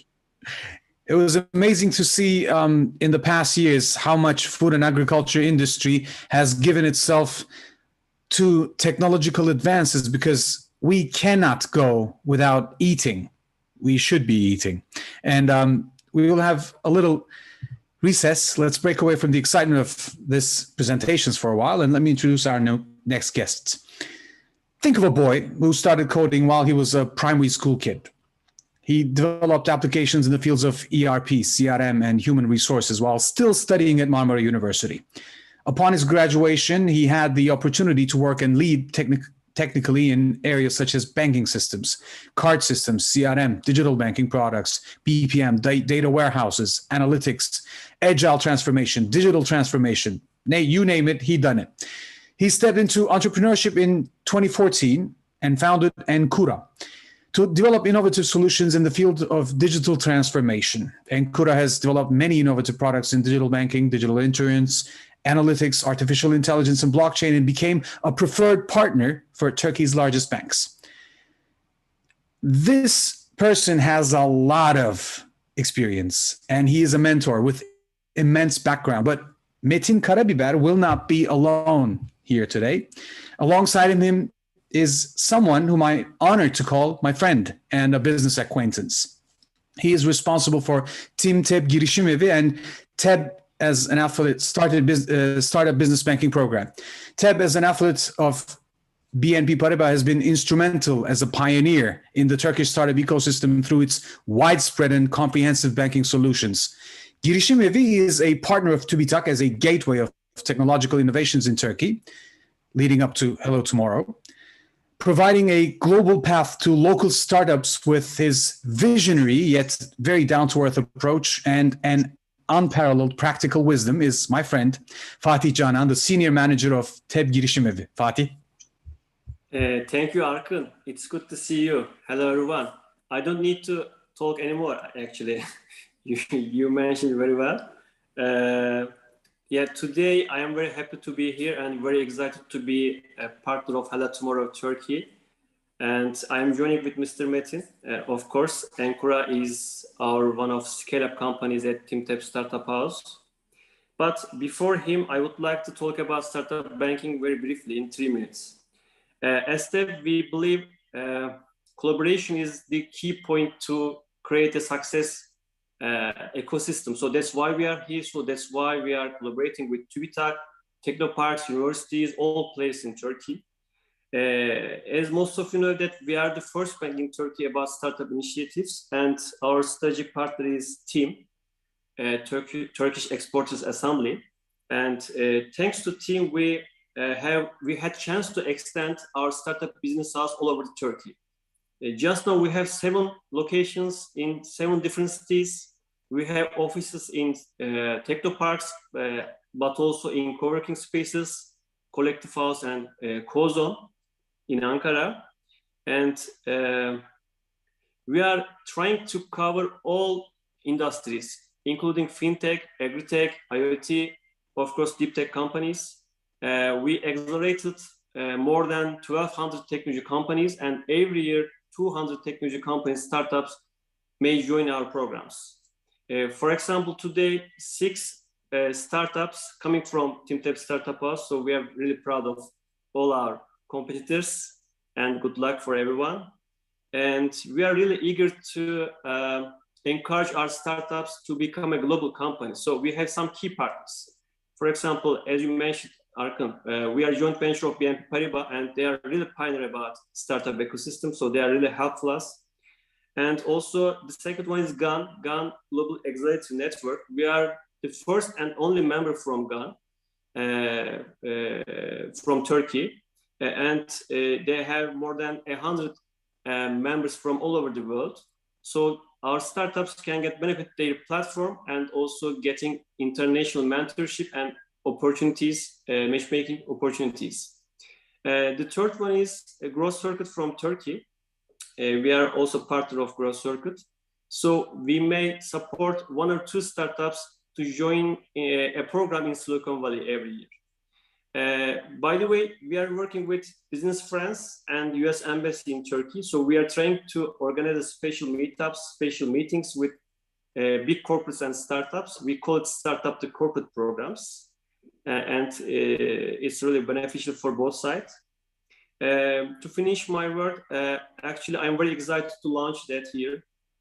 We are planning to start a new program for women entrepreneurs very soon, supported by US Embassy in Turkey.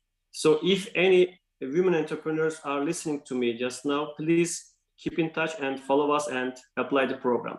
Thank you so much, Arkın. Thank you so much for everybody. And also Timur and Hello Tomorrow team for amazing event. Thank you. Thank you, actually, for sponsoring this event as well. Yes. Thank you so much. Metin Karabiber, ladies and gentlemen. Hello. This is Metin Karabiber. I am founder of Enqura. I founded Enqura 6 years ago. I had 4 years of ERP and 14 years of banking technologies experience when I started Enqura. That means I had networking sector experience on fintech, but I had no experience of running a company. In 2014, Enqura was just me. Now we have more than 60 people. Let me change my screen. Now we have more than 60 people more than 70 enterprise customers in 3 continents. Countries like US, Canada, England, Italy, Bahrain, Turkey, Azerbaijan, Sweden, and Greece. Enqura means enhanced technologies, qualified people, and rational solutions. First, 2 letters of each form the name Enqura. We successfully completed Turkey's first financial blockchain project in 2018 with Istanbul Stock Exchange. We achieved significant success by rating at Deloitte Technology Fast 50 list in 2019 and 2020. BNP Paribas TEP in Turkey is one of our customers, and we are in TEP Entrepreneur Scale-Up program. We aim to be productive in expanding our customers in America, Europe, and Middle East in the next 5 years by providing advanced technology solutions that fully meet the needs and expectations of customers.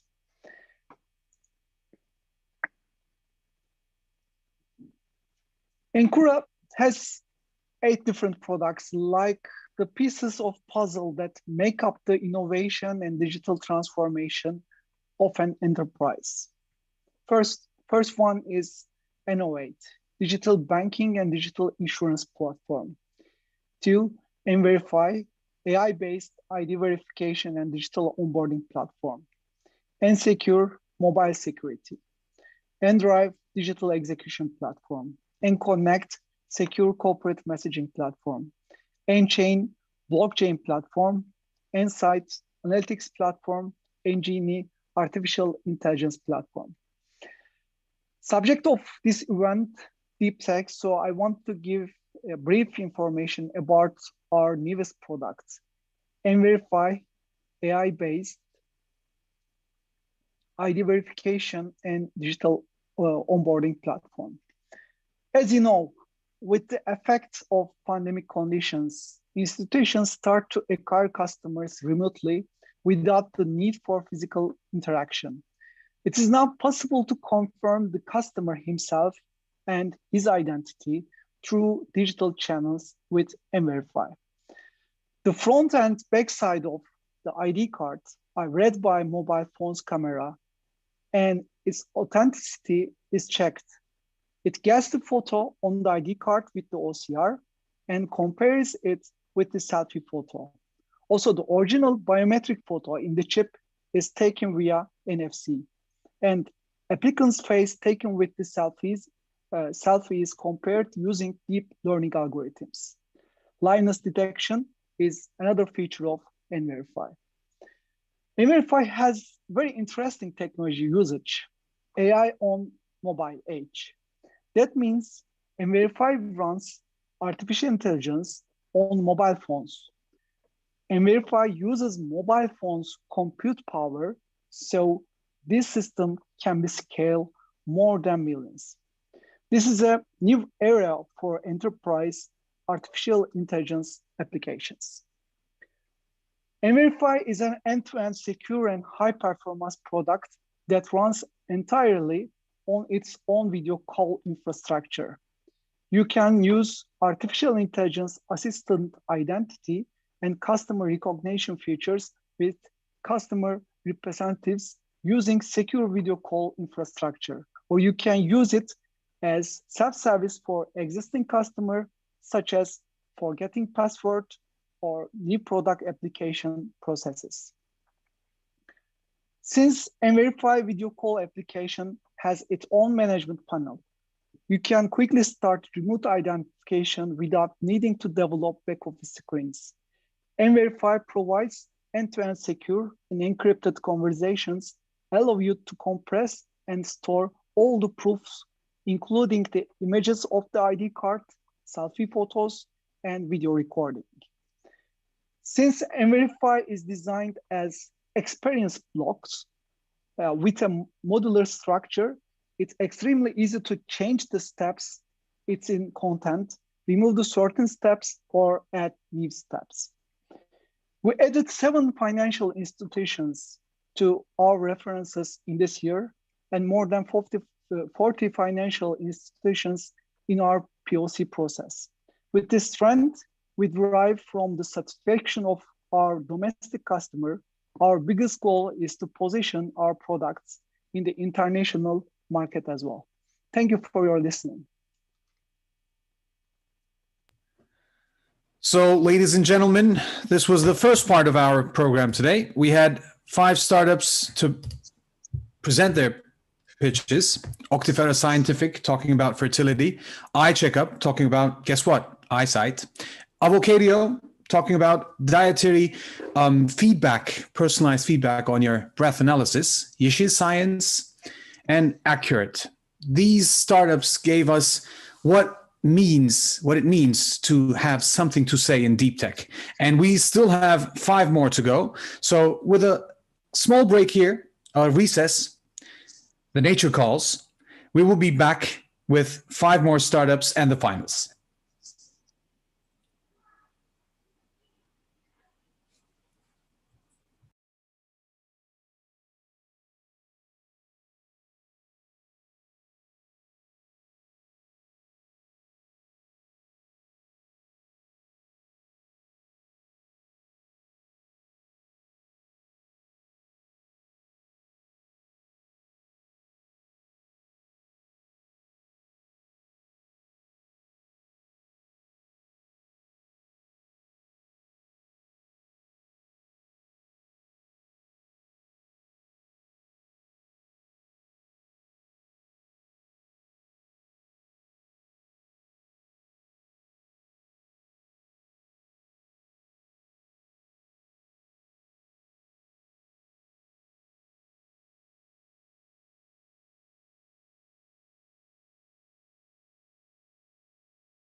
Turkey Challenge 2021. We had an amazing start with an amazing keynote speaker. She was the best in her field, and she still is. And we've had the chance to hear her. And the first 5 startups pitched their ideas, their projects, which was really an amazing time. And we still have 5 more to go. One might argue to a successful degree that energy is the world's highest valued commodity. How about an environment? That's exactly why our next pitch is in the category of both energy and environment. Think of a carbon negative biofuel, produced by purifying industrial wastewater and flue gases with the help of microalgae.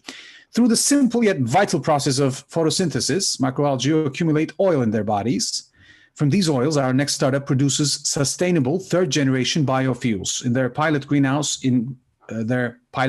in Istanbul, they managed to absorb 90% of carbon dioxide in the flue gas, removing harmful components in wastewater by 95%. These are really high numbers, providing biofuels with up to 98% less greenhouse gas than their industry counterparts. Please welcome the founder of LJ Biodiesel, Selen Şenal.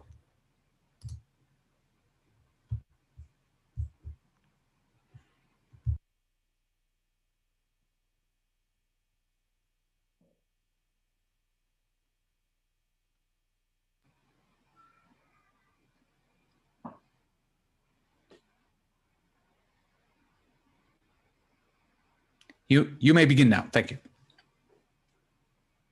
Okay. Hi, I am Selen Şenal. Carbon dioxide emissions caused by flue gas in our atmosphere and mucilage disasters originating from wastewater continue to kill all our vitality. If it continues like this, we will exceed the 1.5-degree climate change limit in 2050. Algae biodiesel treats industrial wastewater and flue gas by microalgae and produce carbon-negative biofuels like biodiesel, bioethanol, biogas, biojet rocket fuel from this waste. In our plant located in Istanbul, Kemalburgaz, we purified 90% of carbon dioxide from the flue gas thanks to our superior carbon capture technology. We also protect biodiversity in our sea, lakes, rivers by removing 95% of toxic substance from wastewater. As a result, the biofuel energy we produce reduces greenhouse gas emissions by 90%. Globally, our competitors are global algae innovations, petroalgae, symbiotic, or etc., but they don't have treatment integrated system. Our income model is divided into two, as biofuels, raw material, carbon credit sales, and waste treatment services.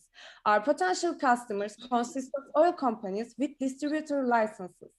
The global biofuel market value is $136 billion, and in this market, sales of algal biofuels are obligatory in all countries at a rate of 3.5% by United Nations. Our team is composed of 4 engineers who are currently undertaking their PhD and master's degree in biotechnology and entrepreneurship. We have also an experienced team of 8 people in production, including our technical team and academicals. Since algae biodiesel offers solutions to 3 environmental problems with a single circular economy model, it has a positive effect on at least 10 of sustainable development goals. In phase 1, we completed the laboratory system prototype, produced our MVPs, and published articles. In phase 2, we have established our pilot plant in Istanbul with total $100,000 grant received by our partners. Our next goal within phase 3 is to become an industry integrated microplant by receiving Serial A investment. We aim to become a carbon negative energy production facility with the Serial B in phase 4.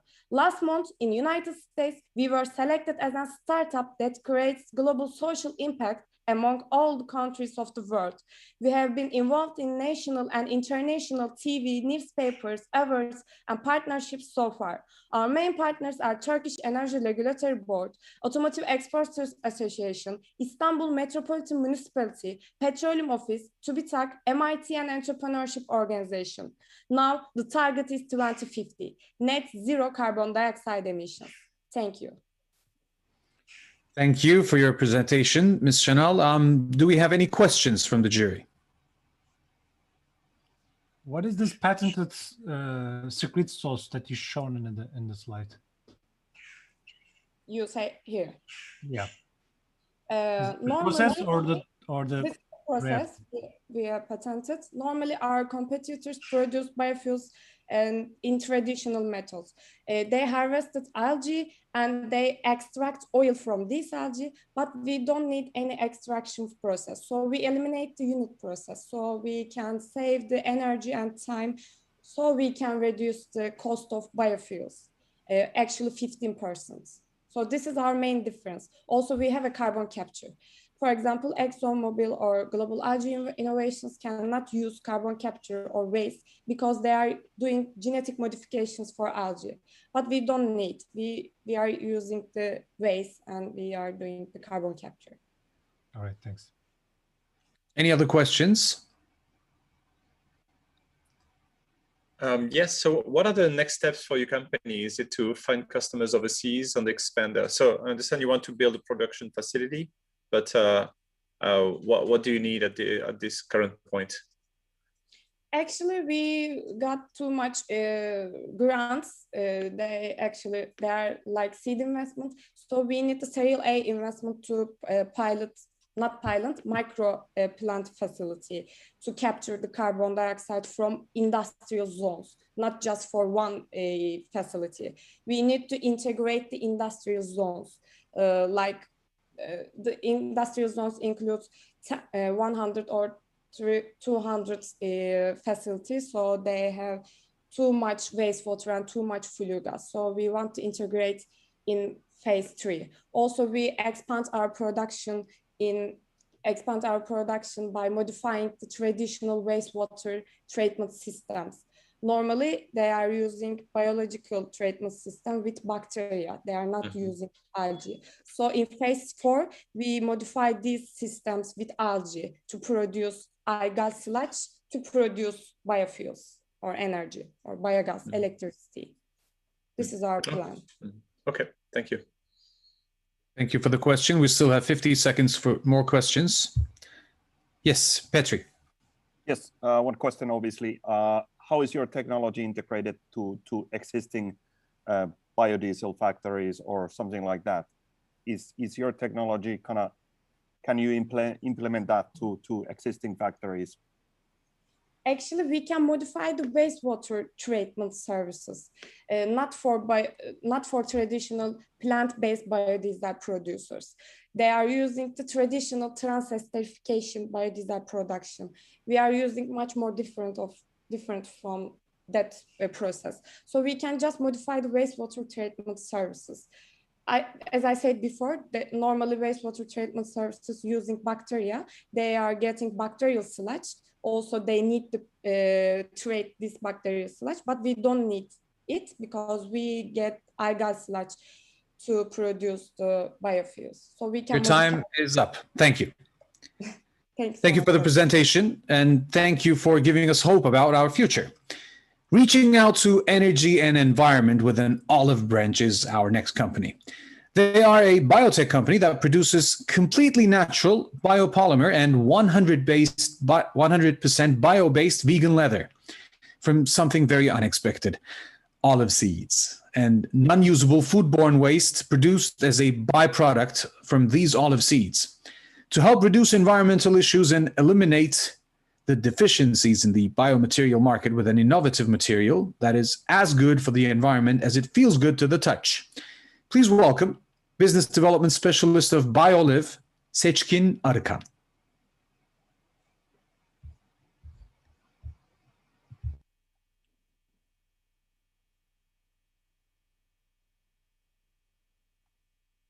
Hello, everyone. I hope you can hear me. This is Seçkin, and I'm responsible for business development at BioLive. Can you hear me? Can someone? Yes, we can. Please go on. All right. I'm responsible for business development at BioLive, and as BioLive, we produce bioplastic raw material from olive seeds. All right, why we are doing this? Petroleum-based plastics release toxic materials into the environment and cause pollution. And to prevent these effects, governments started to apply strict regulations. On the other hand, we have bioplastics produced from alternative resources. However, they're more expensive, have lower strength and durability properties, and most importantly, most of them are produced from foodborne resources. As BioLive, a biotechnology enterprise that designs and develops bio-based raw material production from olive seeds, we have an eco-friendly solution. Our products are first to market, friendly to human health, help to decrease carbon emissions in a sustainable way, and price competitive even with petroleum-based materials. When we take a closer look to our process, we first collect olive seeds, which is present as a waste up to 6 million tons on the planet. Then we powder seeds and turn them into biopolymer raw material with a patented special polymerization process. This is actually where the magic happens. And finally, we produce granules by blending with other plastics. Our products are certified by USDA by a preferred program, FDA, REACH, and InsertGo. When we, and when we have a look at the bioplastics market, we see that bioplastics market will reach up to 40% of total plastics market until 2030. We are already in the market in different industries, such as electronics, automotive, food packaging, textiles, and medical. And here you can see some products produced by our customers using bio-leaves raw material and some plant-based leather samples. In our production, the whole process from raw material to the end user is compatible with the circular economy. And we achieve 11 of 17 sustainable development goals. And owing to that, bio-leaf represented Turkey in Switzerland as part of the Agcurate 2030 program held by UNDP. We have 3 co-founders and a team of engineers. We also have a US and Switzerland-based sales partner. We were awarded more than 30 awards globally, and our CEO, Duygu, was chosen among the most successful 10 people in the world by JCI, and also as the Woman Entrepreneur of the Year by Economist, Garanti Bank, and Kagidar. We also had many international appearances on the press, and actually BBC published a documentary on bio-leaf. So there is no plan to be. Thank you for your time and attention. Thank you for your time, Seçkin. Duygu actually has a tattoo of the formula that she created on her wrist. And it's really, really amazing to see a woman with that much drive changing the world for the better with olive seeds. And Mr. Okutan, your first question, please. Thank you. Speaking of the drive, what's the roadmap here? Like, are you looking for funding? You know, can we speak a bit of finances here? Like, what's the future prospect? What's your commercialization roadmap? So the initial, let's say, angel investor of the company is Vestel Ventures, Zorlu Ventures. And last year we had a Series A funding round, over $30 million valuation. And right now we are setting up our large scale facility, which will be ready in, let's say, in May 2022. So we are actually looking for technology licensing opportunities to bring this technology, spread this technology to the to other locations, and also for customers, looking for customers. Just a short follow-up. Can you give a bit more information on the purpose of the facility? Like, is it raw material or is it, you know, design oriented? What is it like? It's a manufacturing facility. We collect waste from olive oil factories mainly, and we turn them into actually a biopolymer, which then can be used as a raw material in plastic manufacturing facilities by many brands. So that is actually how it works. Thank you. You're welcome. Any other questions? BioOlive is really downplaying themselves, because when I first heard of their references, I was really amazed that they sell to Porsche as well. I hope you still do business with them. Anyway, any other questions? Thank you. Okay, I've had the chance to coach most of these startups in their presentations from last year and from Başlat program. So I know most of them personally. That's why when I say something about tattoo on a wrist or something like that, it really is how much touching and how much real everything is in these teams. When we say real, let's get really real. 3 times more powerful than conventional wind turbines, providing an overall more sustainable energy production, even in extremely low wind speeds. A direct drive motor without gearbox that eliminates energy loss due to friction. A new design with less noise, smart turbines that communicate through IoT. This is what Momentum AG is about. To tell us more is the CEO, Rahmi Erdem Yıldız.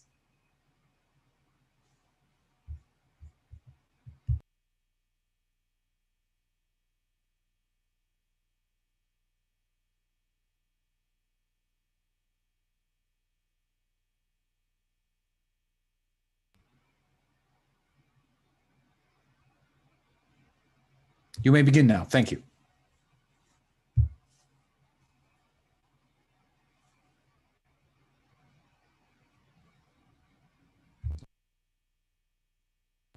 Do we have your mic on, Mr. Yıldız? Hello everyone, I am Erdem and we are Momentum. Karayel is the name of our product, which is a small-scale shrouded wind turbine. We are offering free and clean energy from wind to increase the share of the...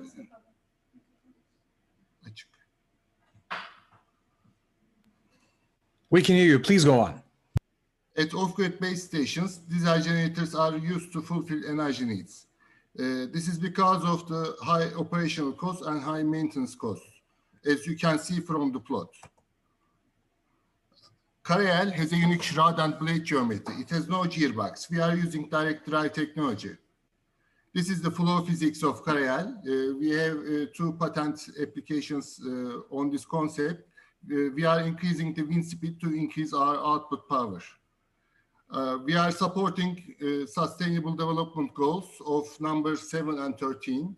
And our competitive advantages are we have reduced noise level, which is a library science product, increasing output power by 3 times, 20-year design life cycle, more than 20 years, and it is a maintenance-free product. It is optimized for low energy potential. Our milestones, when we look at our milestones, we are established at 2014, and despite of the pandemic, we have sell our product to Enerjisa, and this year we are achieving mobile application for remote monitoring and control system and mass production. Our go-to-market strategy is our revenue model is direct sales and marketing segmentation. Our distribution channels, current connections and future connections.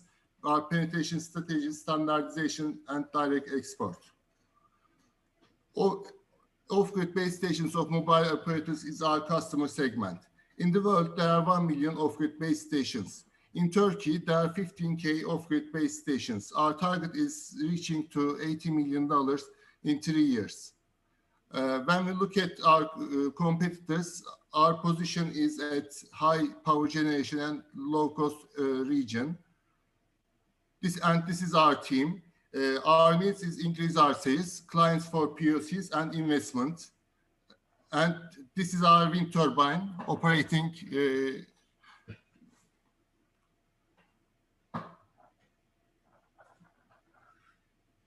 Thank you for your attention. If you have further questions, I can answer the questions. Yes, it was amazing to see it working. Any questions?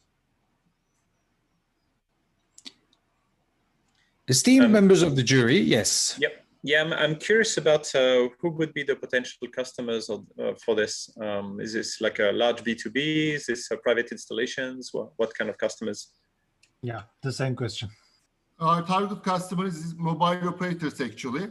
Off-grid base stations of mobile operators are target customers. We are to trial agreement with Vodafone and Turkcell in Turkey. And the first customer is Enerjisa, Bandırma, Doğalgaz, Çevrim Santrali. So why are mobile operators interested in your solution? At off-grid base stations, they are using diesel generators currently. So we are trying to decrease the share of the diesel generators at off-grid base stations.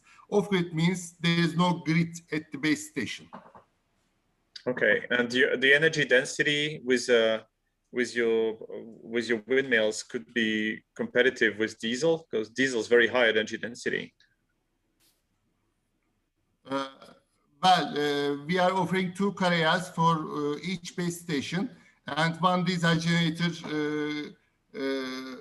instead of 2 Karayel is enough for the base station's energy in case of energy density.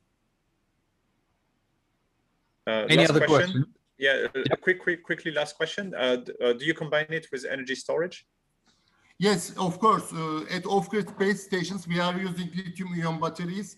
We are combining with energy storage, of course. We still have a minute to go. So any more questions? Mr. Saarinen, do you have any? Yes. Well, obviously, I was kind of maybe going to have a question about kind of hybrid energy, so wind plus solar energy. Is that something that teleoperators are looking?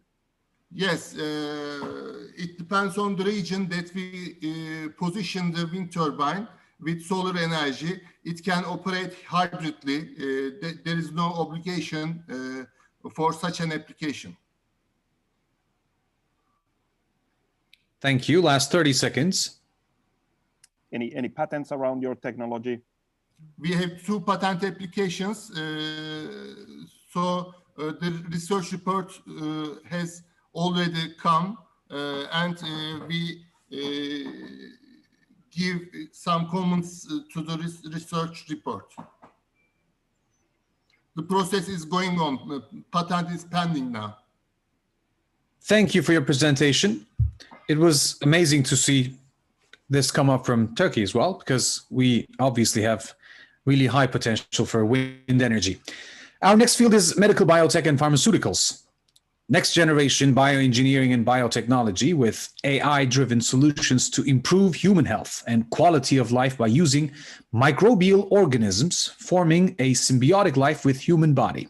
This is not a script from a science fiction movie, it's a science fact. And our next startups fields of activity, it's not one field, include microbiome-based dietetic regulation, probiotics and biotherapeutics, immunotherapy, vaccination technologies, cellular therapies, bacteriophage therapy, liquid biopsy diagnostics, and computational biology. Please welcome CEO of Enbiosis Biotechnology, Ömer Özkan.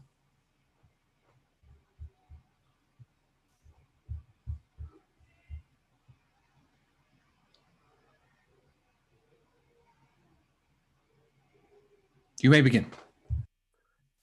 Hello. Around 2,000 years ago, Hippocrates stated all disease begins in the gut. And today we know that our gut ecosystem has changed dramatically since Industrial Revolution, and it caused many chronic disorders like obesity, diabetes, autism, depression, anxiety, and gut discomfort. As Enbiosis, we are using the power of artificial intelligence to diagnose and treat diseases by analyzing gut microbiome. I'm the entrepreneur and CEO of the company. I have 2 partners, 2 scientists who have more than 15 years experience in microbiome research area. And around 5 weeks ago, Turkey's leading investment banking firm became Enbiosis partner, Pragma. What we are doing is our business strategy is to enrich our biobank to find biomarkers for diagnostic and therapeutic products. Today, we do have a wellness product on the market. We are collecting data and we are providing service to customers. And by collecting data, we are data mining and find biomarkers in order to find diagnostic and therapeutic products. And we do have 3 segments. One is the wellness, the second one is diagnostic, another is the drug discovery. Today on the market is our wellness products, and for diagnostic, we do have 3 products on, we have already applied for the FDA, which is IBS, IBD, and colon cancer. These are product on the market, which is personalized nutrition plan and the personalized prebiotic. As you may see on the screen, we have a microbiome analysis report and the nutrition score, which is unique. I will give the details in the later slides. And we have also customized prebiotic according to microbiome clusters. We have already completed very important clinical studies, which proves the power of personalized health solutions based on the gut microbiome. We do have 78% success on the IBS disease, which our abstract is now available in the Gastroenterology Journal. And we have also completed the chronic constipation clinical study, which will be published very soon. We have different channels, B2B, B2C, and the franchise. We have already given franchise, and on the Turkish market, we are working on the B2C channels. We have different B2B agreements, as you may see in the next slide. Just a second. Okay. We moved our headquarters to the UK. Now we do have different agreements in US. We have already given franchise to United Arab Emirates and the United Arab and UAE. And more than 2,000 satisfied customers, and we have more than 70K Instagram followers just in a year, in 1 year. And the market is growing rapidly, and we do have a chance to grow here. And compared to our competitors like Biome, Day2, Thrive, and Microbiome, we have really completed clinical studies, which is not only wellness, which is being supported by, really it works. We can say our wellness product, it works. And we are also working in different areas like a diagnostic. and our product diversity is rich. And we can also work as a software as a service model. And we have also unique food scoring system. Thanks a lot. Well, that was exactly on the second time. Thank you. Any questions from our jury? Yes, please. So I have two questions. What is the strategic technology behind that? Is it patentable or already patent application? Do you have? And the second... Okay. The first question. Okay. Yeah. Let me answer your first question, please. Sure. Okay. Our algorithm is unique. For our algorithm, of course, we didn't apply for the patent because it's our own secret. We cannot, patent our algorithm. But for the diagnostic, for example, for the quality constant screening or the diagnostic tool, we have already applied for the patent application. It is our unique gastrointestinal disease diagnostic product. It depends on the product. If it is so commercial and secret, we don't apply for the patent. But for the other products, we keep it. All right. So it's a clever to keep your algorithm as a trade secret. So we don't offer to apply every technology behind. Of course, why do we need it? Yeah. Of course, it's unique. Yeah. And did you receive any investment so far? Yeah, Pragma already invested. All right. Yeah, just a few weeks ago. All right, thanks. Any other questions from our jury? I'm curious. Have you found any? Have you found any comparables around like microbiome companies overseas having good success? Because I remember there's one that had raised a lot of money and didn't do so well. So what's the market at the moment? EVNX.Live, maybe you mentioned. Yeah, that's right. Yeah. EVNX.Live is a different story. They got really huge investment, but they were bankrupt because they had a tax policy problem, and it's because of the FBI. It's a different story. It's not about it works or not, but the other competitors like Day2, for example, they got investment from Samsung and other huge pharmaceutical companies. The valuation of our competitor is around $300 to $500 million, and they don't have more products than we do have. That's why we see our future is bright, and we just started. And by the way, when we compare the clinical studies, when we say it works, we do have a power because we have already 2 clinical studies that we published, and the other clinical studies for the diabetes also coming. For example, for the Viome on the Day2, which has already around the hundreds of millions of dollar valuation, they have only 1 clinical study for the diabetes. That's why we do have more results, and our segments are clear. More channels. Let's see. We'll see. Yeah. What's your current valuation? It's not defined yet. Actually, we would like to talk. It's a trade secret. No problem. We would like to talk instead. Nothing. Last 10 seconds, by the way. The last question, Mr. Ömer, are you academicians, or if you're not, do you have an academic consultant or partner? Yeah, my partners, 2 scientists have more than 15 years on a microbiome research area. One is Mr. Ufuk. In 2009, when the first World Microbiome project started, he built a software of World Microbiome project, by the way, and he turned back to Turkey in 2014. The other is the microbiologist, Ms. Aycan. She was in Australia, Queensland. She worked on the bacteriophage therapy. So we, combined the team, entrepreneurs, physicians, microbiologists, and the data scientists.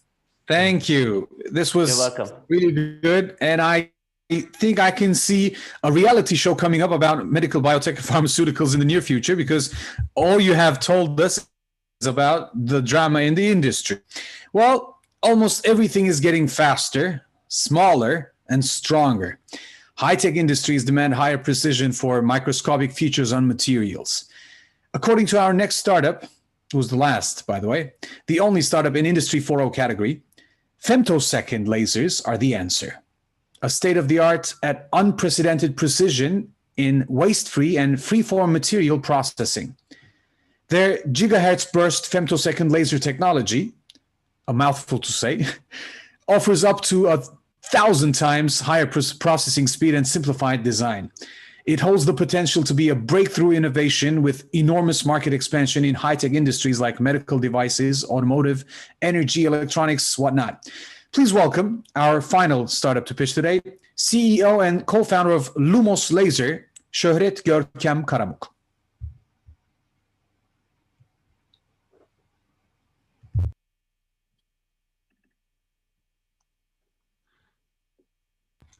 You may begin. Okay, thanks. So thank you for this opportunity to tell you about our ambition in cutting-edge manufacturing technology. Oops. Yes. So did you know that drilling microscopic holes on aircraft wings can reduce fuel consumption by 8%? And microscopic fuel injection holes can improve energy efficiency by 6% in automobiles. And our lithium batteries can actually last 7 days when we do microscopic texturing on their interlayers. So this is how we understand the miniaturization trends in manufacturing. We need control on materials at sub-micron level to enable our future and also save our nature. All these future-saving solutions are lying in research labs waiting for their manufacturing technology. And the first and foremost need is obviously high precision. And now the state of the art is femtosecond lasers. They can machine materials in any form at highest precision ever achieved by humankind. And the good news is they work zero waste by nature. But here is the problem. They are not fully available to the industry yet, with two reasons. First, they have a complex design, which makes them very expensive and hard to service. And second, and more importantly, they cannot achieve the required machining speed. Yet, despite all these problems, their market size has doubled in the last 5 years. And it's just because they are the only option. So please imagine the market potential in case they become fully available. As Lumos Laser, we are proud to announce gigahertz burst technology, the mouthful, to make femtosecond lasers fully available to micromachining value chain. Our patent pending technology is a completely new and simple laser design. It's 5 times more energy efficient, 8 times smaller, more cost efficient, and so it's much easier to install and maintain. But most importantly, we can achieve 5 to 1,000 times faster machining speeds.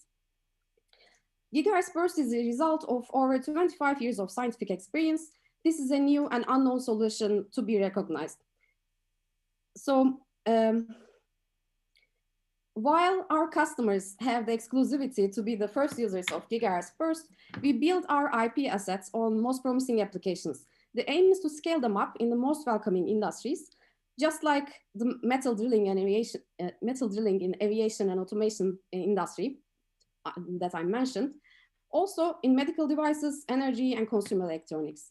We aim to be an OEM laser supplier with 2 product lines, our IP assets and laser modules. As Lumos team, we are aiming to deliver a sustainable future. And it is the right time for gigahertz burst technology to unleash the potential of femtosecond lasers. Please join us to realize the idea of cutting-edge green technology. And please join me in asking questions. Of course. Yes. Yes. A question from me. Obviously, what are the verticals that you are looking for the first market for your product? An example from aviation is very hard because you might need 10 years to validate your technology in aviation. So yes, definitely. How we look at it is actually to find specific applications like metal drilling. You can do metal drilling in aviation industry, but also you can do it in medical stents or like in automotive or like filters, water filters, stuff like that. So how we do it is right now we partner with R&D companies, R&D focused companies, and we try to choose the ones that are like that can find most attention first, and then we want to scale it up to other sectors. But what we are doing right now is actually on polymers. We are working on intraocular lenses, and we are working on other kind of metals, especially for automotive molds. And the other one is glass. Data storage is one application. This is how we are going. Yes, any other questions? Benjamin, Mr. Joff, please. Yeah, it sounds like compared to some of the other companies pitching, you're kind of earlier in the market discovery phase. In terms of applications, have you looked at things around filters, around providing ways to also treat surfaces so that you can have a light and maybe sound go through without having like water go in and stuff like that? So this type of also like filters type of things?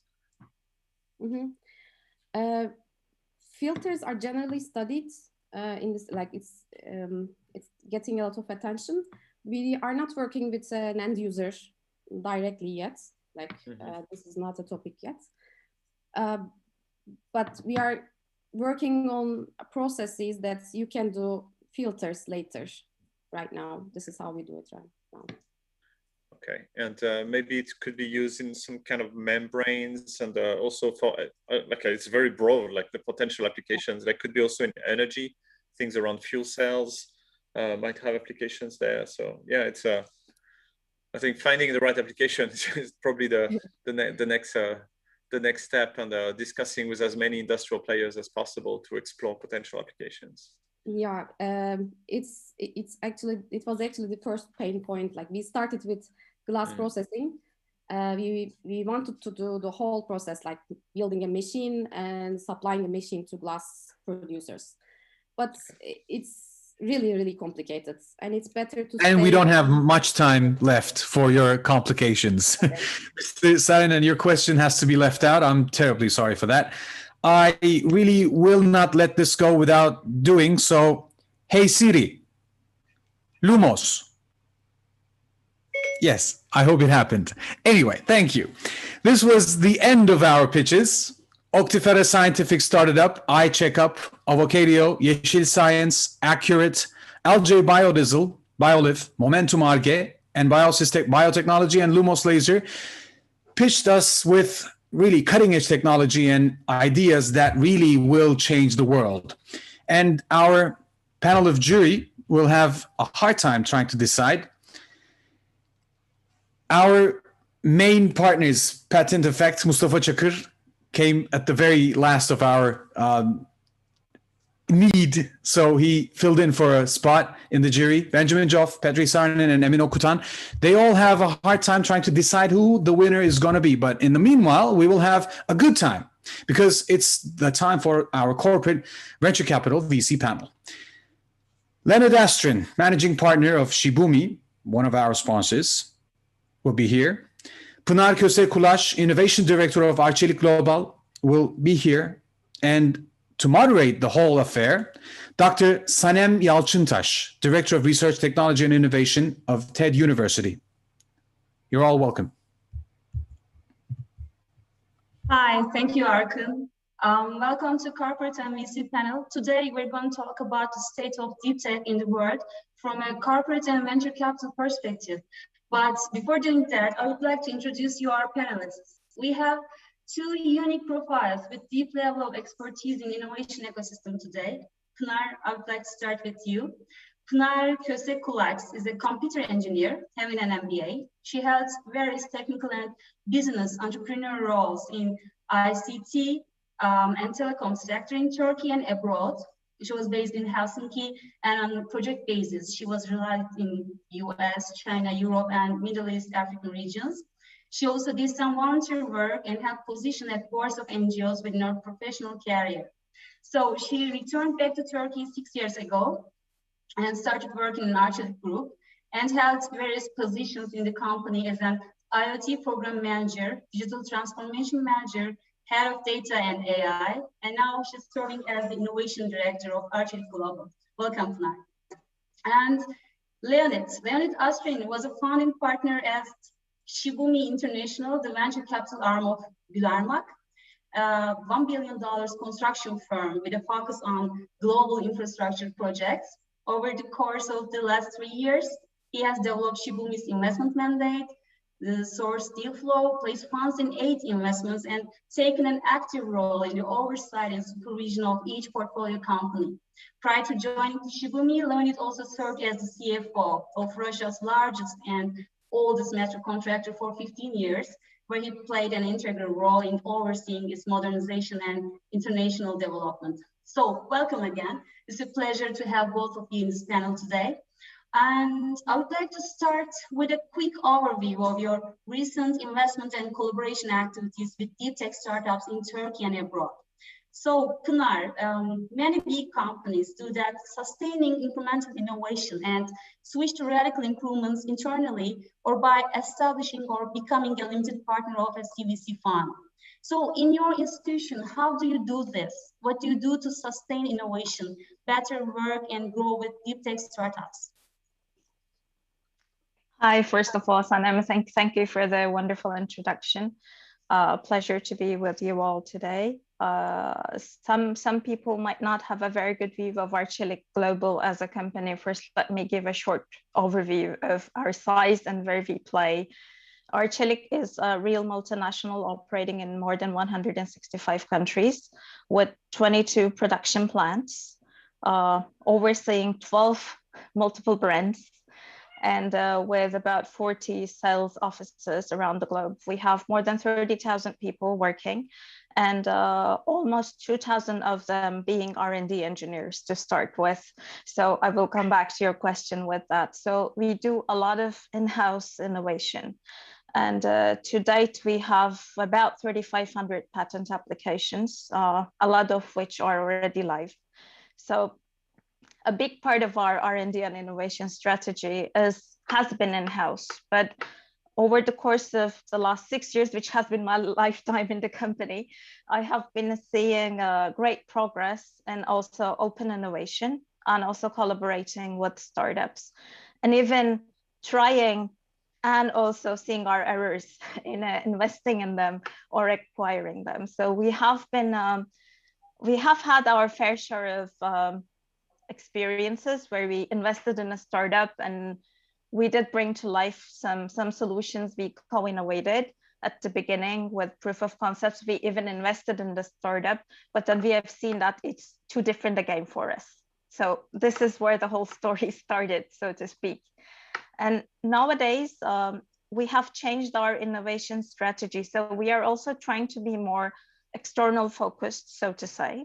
So we are developing an in-house innovation champion network of 2 levels because we have accumulated a lot of experience in the company. We are now training and developing on the job a big network of internal mentors in the company. So we are learning to, first of all, work with startups, early and mid growth startups, so to say.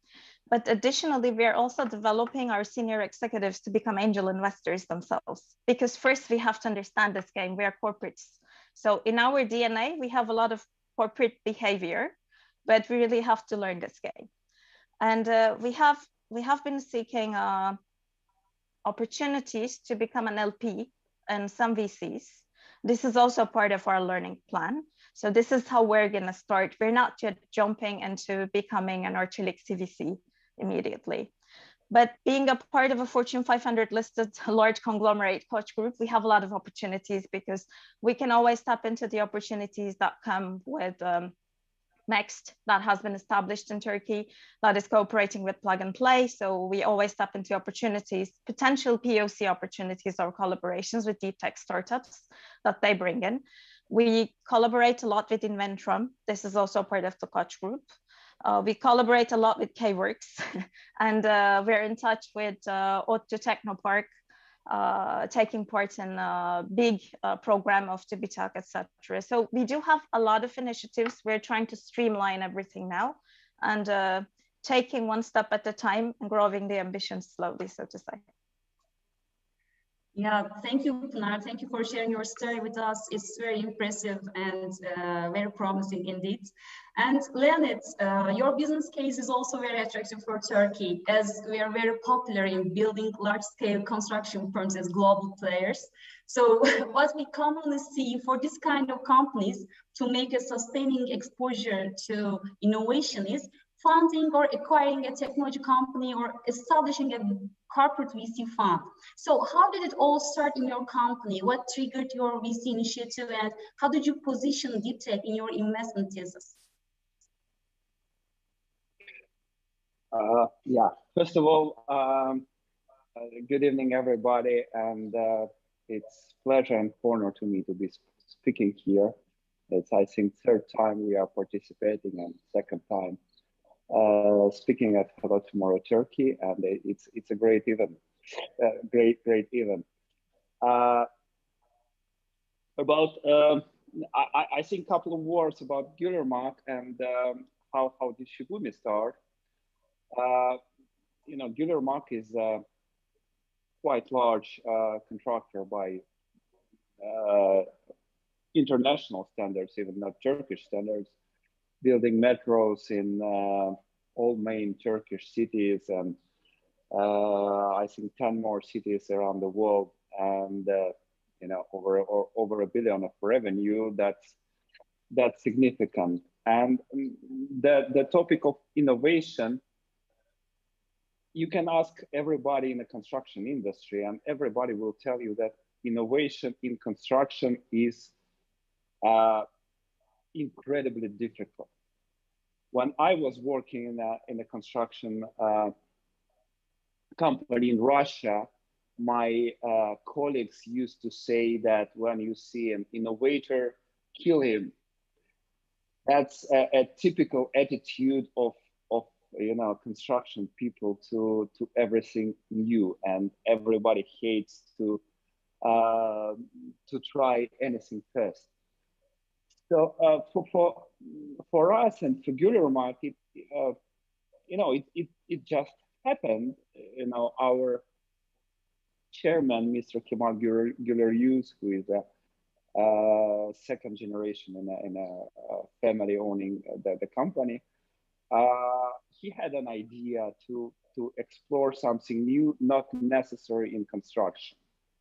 And then when he invited my partner Nick and me to build up a VC, we eventually drifted into the idea of having a focused VC focused on construction. And after 3 years of our activity, I can say that it was the right thing to do, because in a deep technology innovation world, you have to be really focused. We started with like an opportunistic approach, you know, taking everything pertains to construction and looking at everything. And eventually we evolved into the idea that we should explore the topics, we should explore the pains of the industry and how they are being solved and helped with innovation. Just for an example, but a very significant one, the area we are now looking the most is connecting a digital reality of the design with the physical reality of a construction site. Because what happened in a design over the last 20 years is incredible. Now you can have a building, let's say, inside your computer. You can explore it down to the last screw, and you can have all its features and budgets and planning associated, etc., etc. But when you come with that to a let's say brick and mortar world, you discover that it just doesn't fit. And we have several very interesting cases, kind of connecting that and applying this virtual world onto the surfaces and the volumes of a real of the real building, and it's amazing to see how it evolves and how it changes the reality on the in the environment where people work, where people doing the business. That's thank you. That's mainly about it.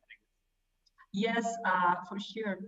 Now, if you'd like to make a deep dive into a specific successful collaboration around deep tech or a project to share as a best practice, do you have any case within Shibumi? We have several cases. I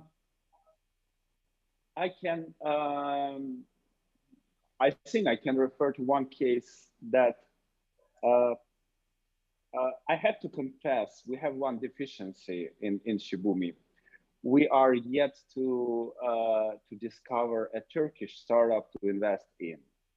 And we have a great hope for Hello Tomorrow to help us with that. And maybe I can formulate it as a request to look more attentive to a construction tech and built environment space more closely. But anyway, we have one case that is relevant for Turkish ecosystem. We have a startup that produces a stone-like material, the material to use as a table surfaces, as a kitchen table surfaces, as a wall panels. And this material is produced from recycled plastic. And we believe it's a very important story because the construction is probably the most polluting industry in the world, probably the most damaging, let's say, industry. And everything that makes construction more recyclable, more clean, more eco-friendly is very, very important. So when we discovered that project, we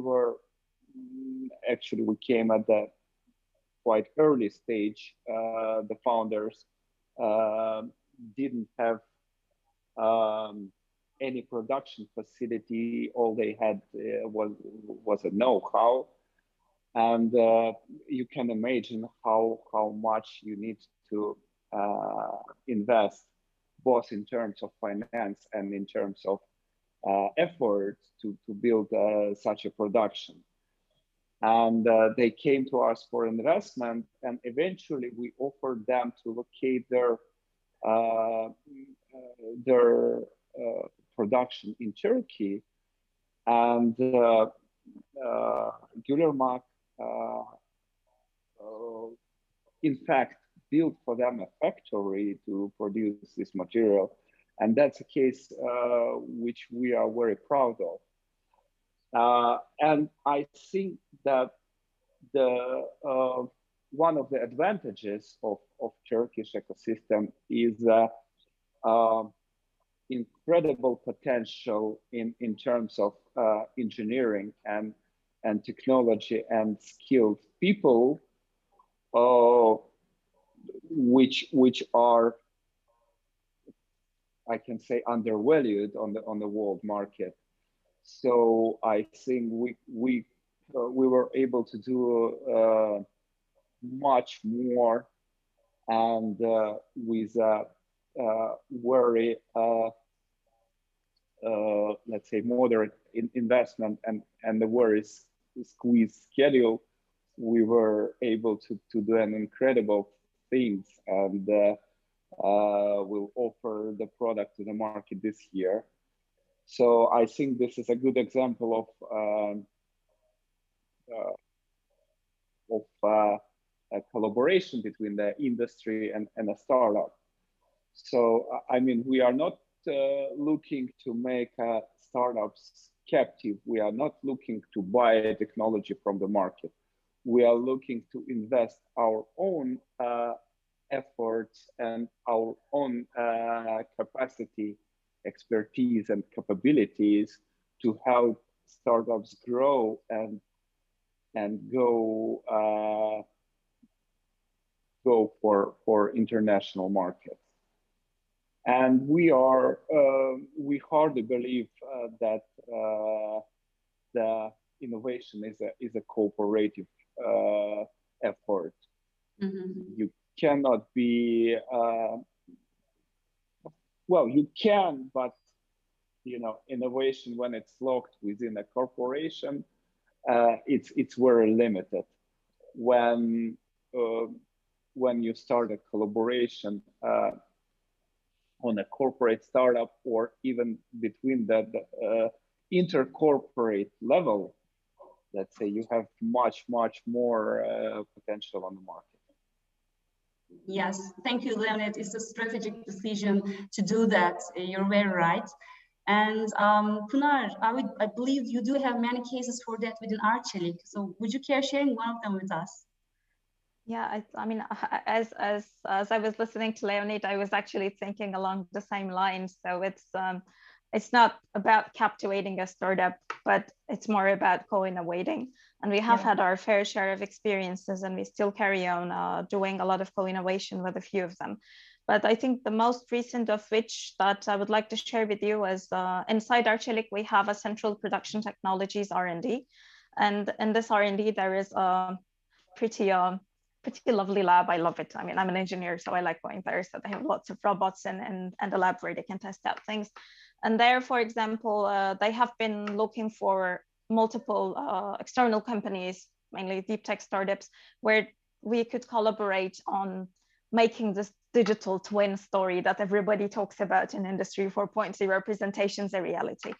And eventually, within the course of the last 2 years, we have been engaging with a Turkish startup, which is, in my opinion, is very good in what they're doing.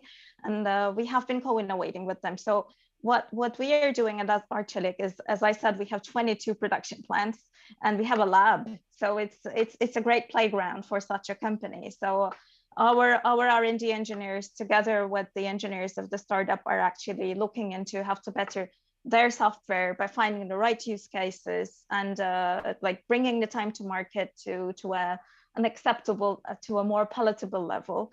So I think, and together with them, we have been also getting some funds to fund their project. It's not only like investing or paying for proof of concepts or pilot studies, but also co-innovating and getting funds from different places. So I think this is one of the best examples I can share. But we also have other examples, like in the space of AI, which was my previous role. So we have been cooperating with several AI companies. Not necessarily most of them were in deep tech, but many of them were. And we have already taken to commercial use some of those AI companies' POCs.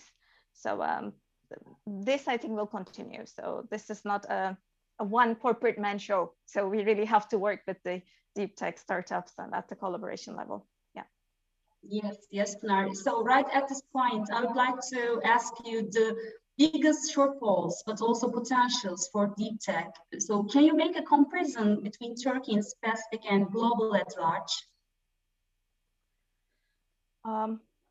Well, between Turkey and global, I don't see a major distinction because we work with global startups and local startups. So I don't see a very major distinction because the world has become really small. So information is highly accessible, funds are highly accessible. So I really don't see a downfall, a pitfall over there. But in terms of collaborating with a deep tech startup for a corporation, the corporation has to be really committed. And the corporation has to know where to play. And the corporation has to know that it will require investment of time.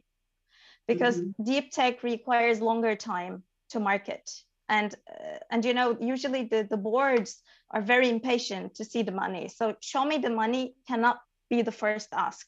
in this collaboration space. I think that's why we look at it as a long-term strategic partnership to really learn from each other, develop the use cases together, provide the deep tech startup a playground, and then have the patience to see the product come to life. And so I think this is probably the common mistake that we used to make some years back. We really wanted results pretty quick, thinking that, okay, so you take it, you use it, and that's it. But with deep tech, it's not the case. So it requires a lot of patience on the corporate front, and the corporation has to really know where to play, what are the use cases, and where they will co-innovate.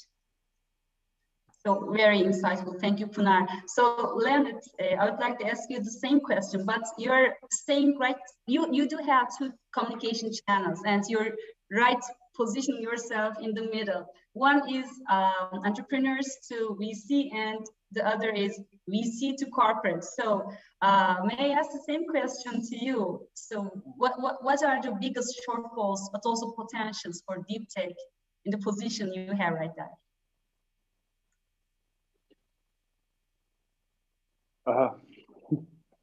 That's not an easy question, and I think in our space, in the space where we are in construction, the biggest shortfall, which I already mentioned, is that construction is extremely resistant to an innovation. So we actually are working now on a new concept, which will be bigger than Shibumi. We have partners in US we are cooperating with, and we are thinking of creating, let's say, an industry-wide sandbox with several corporates to be involved, and several corporates committed to validate and test new technology that come to our table. And the idea is that after a validation by one company, after graduating from one captive accelerator, the startup doesn't consider it to be, industry-wide accepted and industry-wide safe. So to cross this threshold, you need to get an approval. You need to get, let's say, a stamp of quality from several big players. And for construction, it's much more important, I think, that for any other industry. So that's the idea we are working upon now, to have several major players across the value chain and across the geography and across the cultures, to look at the same thing and choose the best of them, and actually push the best of them to the rest of the market. That's we think the way it should go. Yes, thank you, Leonid. So I would like to ask you a quick question for both of you. 4 to 5 years from now, how do you think the deep tech sector will evolve into? So what kind of advices or insights would you, as a CVC or global corporate, give to the audience? Pınar? I think I will repeat what I have already said. I think in deep tech, both on the startup side, entrepreneur side, and on the corporate side, patience is the key. Because those patents don't apply for themselves. The IP doesn't get produced on its own. But even when you have the IP, it has to get commercialized, and it has its own lifetime. So it takes time. So until you find the right use case, meaning the application, you need to really have the patience, try and fail, and you have to find the right partner. So my insight with respect to this is deep tech is going to become more and more important also for corporates like us, because our North Star is now sustainability. So we're listed in Dow Jones, we're investing in anything in terms of material science. We would like to do everything more efficient, but still respect the climate, all of those things. Anything that is having a societal impact is not the problem of UN only or governments only or NGOs only, but it's the problem of corporates. It's the problem of the individual on the street, and it has to be the problem to the heart of the deep tech, and that North has to be kept together with patience. So those are my last words. Yes, thank you, Pınar. And Leonid, from a VC perspective, what's your saying? I believe that in the last years, investors are more inclined to invest in longer and more resource extensive projects. You still can hear that like between investors, you can hear like, don't touch hardware. You will get into the trouble dealing with hardware, and same pertains to a deep tech. But this attitude slowly changing. But I still don't believe that it will be covered by classical VCs as effectively as software and consumer products. Mm-hmm. I still believe that the input of corporations, of government, of some maybe even non-profit organizations, as it pertains to sustainability. I believe that such an instrument. Long-term, no equity instruments, well, maybe equity, but long-term instruments will be necessary, and it not necessarily will be a classical VC doing that. That's my view. I think that European community is doing a great job with a Horizon program. Some individual governments doing a great job supporting this ecosystem. And again, my belief is that corporations should apply more cooperative approach to tackle this problem.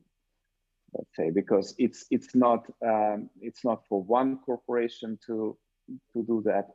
It's a task to do it cooperatively. A very good final message. So I want to express my appreciation for the panel. It was enlightening and very insightful. So Pınar and Leonid, I want to wish you luck for both of you in your valuable initiatives for the innovation ecosystem. And thank you for your valuable insights and sharing your experiences with us. And yes, it's already 10 to 8, and the jury must have made up its mind and reached a decision. So the stage is yours, Arkın, to make the announcement. Well, actually, it's not mine to say who's the winner, because we have a jury that had a really tough job at their hands. Hello Tomorrow Turkey Challenge 2021 has come to an end, and it is time to announce the runner-ups and the grand winner. And to do that, we have, first of all, 4 people to thank. Co-founder of Patent Effect, Mustafa Çakır, co-founder of Viveka Technology, Emin Okutan, CEO of Salto Digital, Petri Sarinen, and partner in SOSV, Benjamin Joff.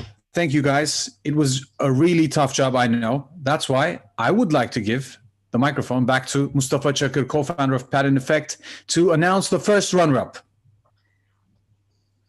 Thank you so much. So it was a great experience to listen to these inspiring startups that all of them are really, really good. And from my personal perspective, most of them have the patents, and this is the real power of their competitive advantage in the markets in the near future. It is a really good positive factor for that.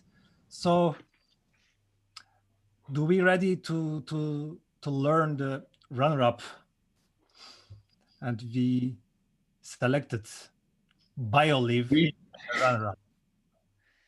BioLive, the first runner-up of Hello Tomorrow Turkey 2021 Challenge. BioLive is the first runner-up. Congratulations, guys. Thanks. Your microphone is muted, so please turn it back on, Seçkin. Can you hear me now? Yes, we can. Please. All right. First of all, I didn't expect this. We did expect, but this was again a surprise for us. Thank you very much. Thank you all, especially the Hello Tomorrow Turkey team, all our jury, and all the people putting their time in organizing this event and all the program. It's a great honor for us to be here. This nomination. Thank you very much. Thank you, actually, because your technology has the potential, and it is now validated with the first runner-up as Hello Tomorrow Turkey Challenges 2021 runner-up. Now, the second. It is time for the second runner-up to be announced. It is CEO of Salto Digital. It's Petri Saarinen. Saarinen, it's yours. Yes, thank you. And it's my pleasure to be part of the Hello Tomorrow family. I am an alumni startup entrepreneur from Hello Tomorrow Paris 2018. And obviously, I'm also a founder of TerraLoop with patented technology, where I'm one of the first inventors and with a patent around that. So I do understand the pain of kind of building a deep tech company and maybe contributing a decade or certain amount of time in developing these companies.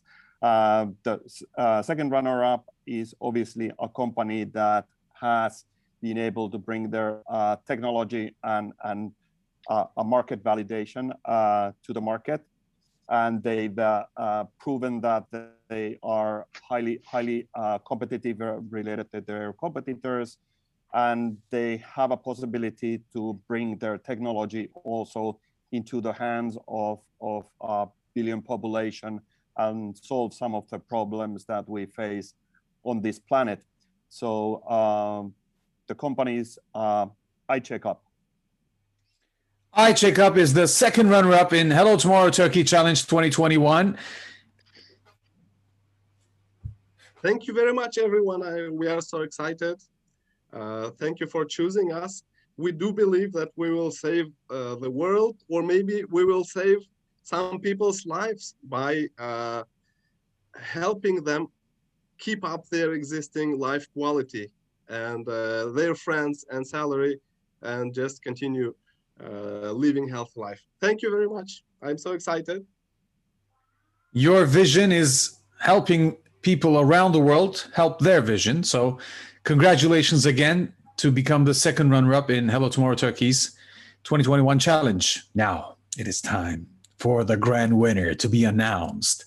And it is time for me to invite the man, the master, founder of healthcare collaboration platform, Professor Melih Bulut. Thank you so much. I am very proud of to being part of Hello Tomorrow event.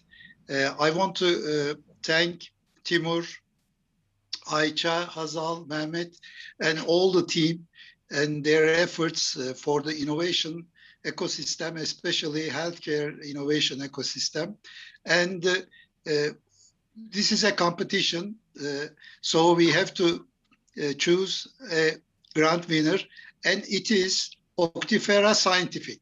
Congratulations. Auctifera Scientific is the grand winner of Hello Tomorrow Turkey Challenge 2021. Congratulations, guys.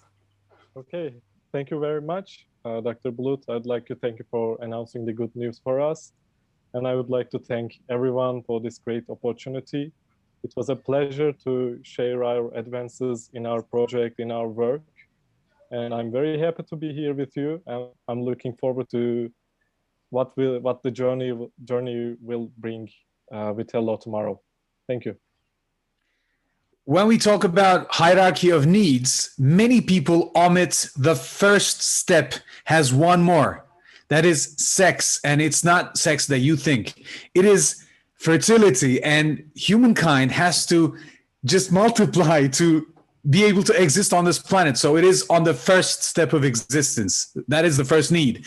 That's why I think it is very understandable that Auctifera Scientific has become the grand winner of Hello Tomorrow Turkey Challenge 2021. So this has been, again, a thrill, an excitement in itself. We wish to be face-to-face next time. I don't think it's going to take much more than this because we have already had our 16 to 18 months in between these two events that we had. But next time we will see each other, we will still be changing the world. And please do remember my call to action. This world here, the deep tech ecosystem, needs more than scientists. And it is really important that product managers, marketing specialists, artists to materialize visionary ideas, lawyers and financiers to create and manage corporate entities. We need you. Take your place. The future is not tomorrow. Deep tech, the ecosystem, has come to its place where it is now in just years. And thanks to Timur, my brother, and all of Hello Tomorrow Turkey team, my team actually, because I consider myself an honorary member of this team. It has been an honor to be here presenting this amazing event. Thank you guys. Thank you everyone.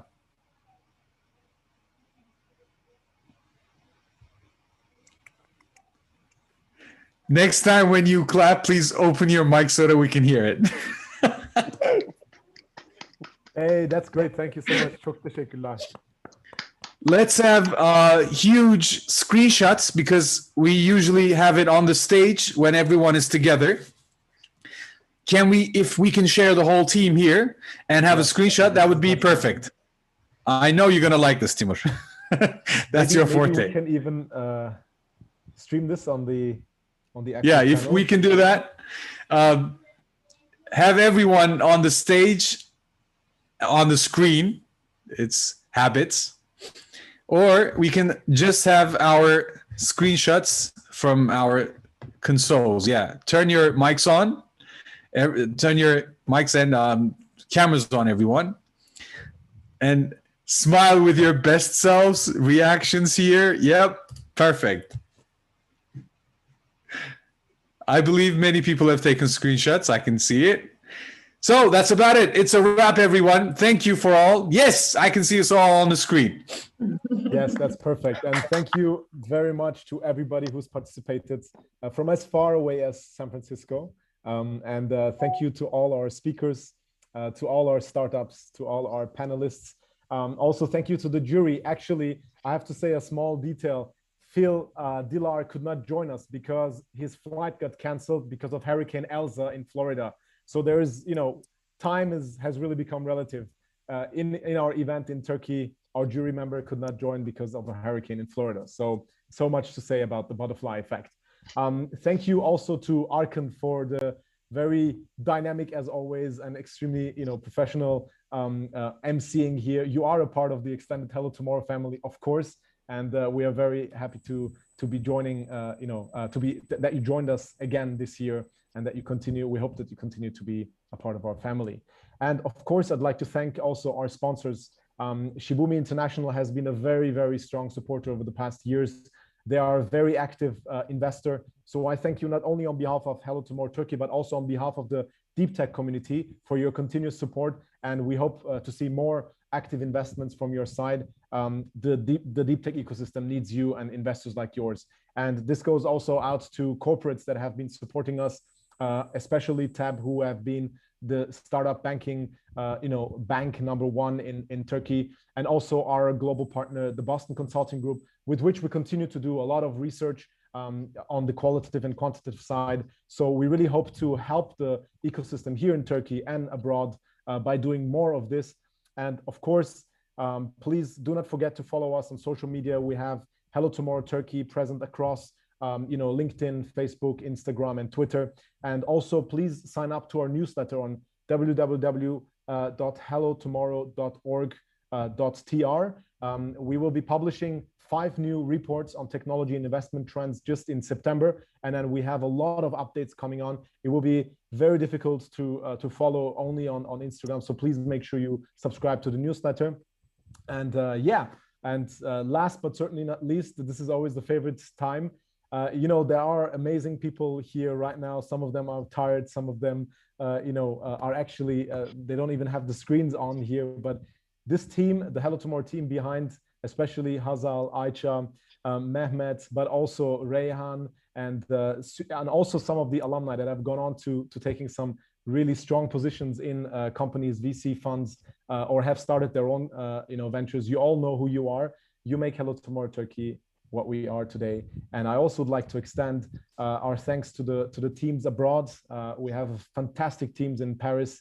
Thomas, who runs the Hello Tomorrow Challenge applications. We have Nico, who helps us with the research. We have Alberto, who runs the international operations. And then we have the board as well. There's so many names to thank: Sarah, Arno, and Chris, and Jeanette, and everybody. We're all a big family. And we hope that by sticking together, by creating this neural network of deep tech, we will all have a bigger impact all together. So I thank you all, and I wish you a wonderful day. Good evening from Istanbul, and much love and deep tech full of days. That's what we wish you. Thank you very much.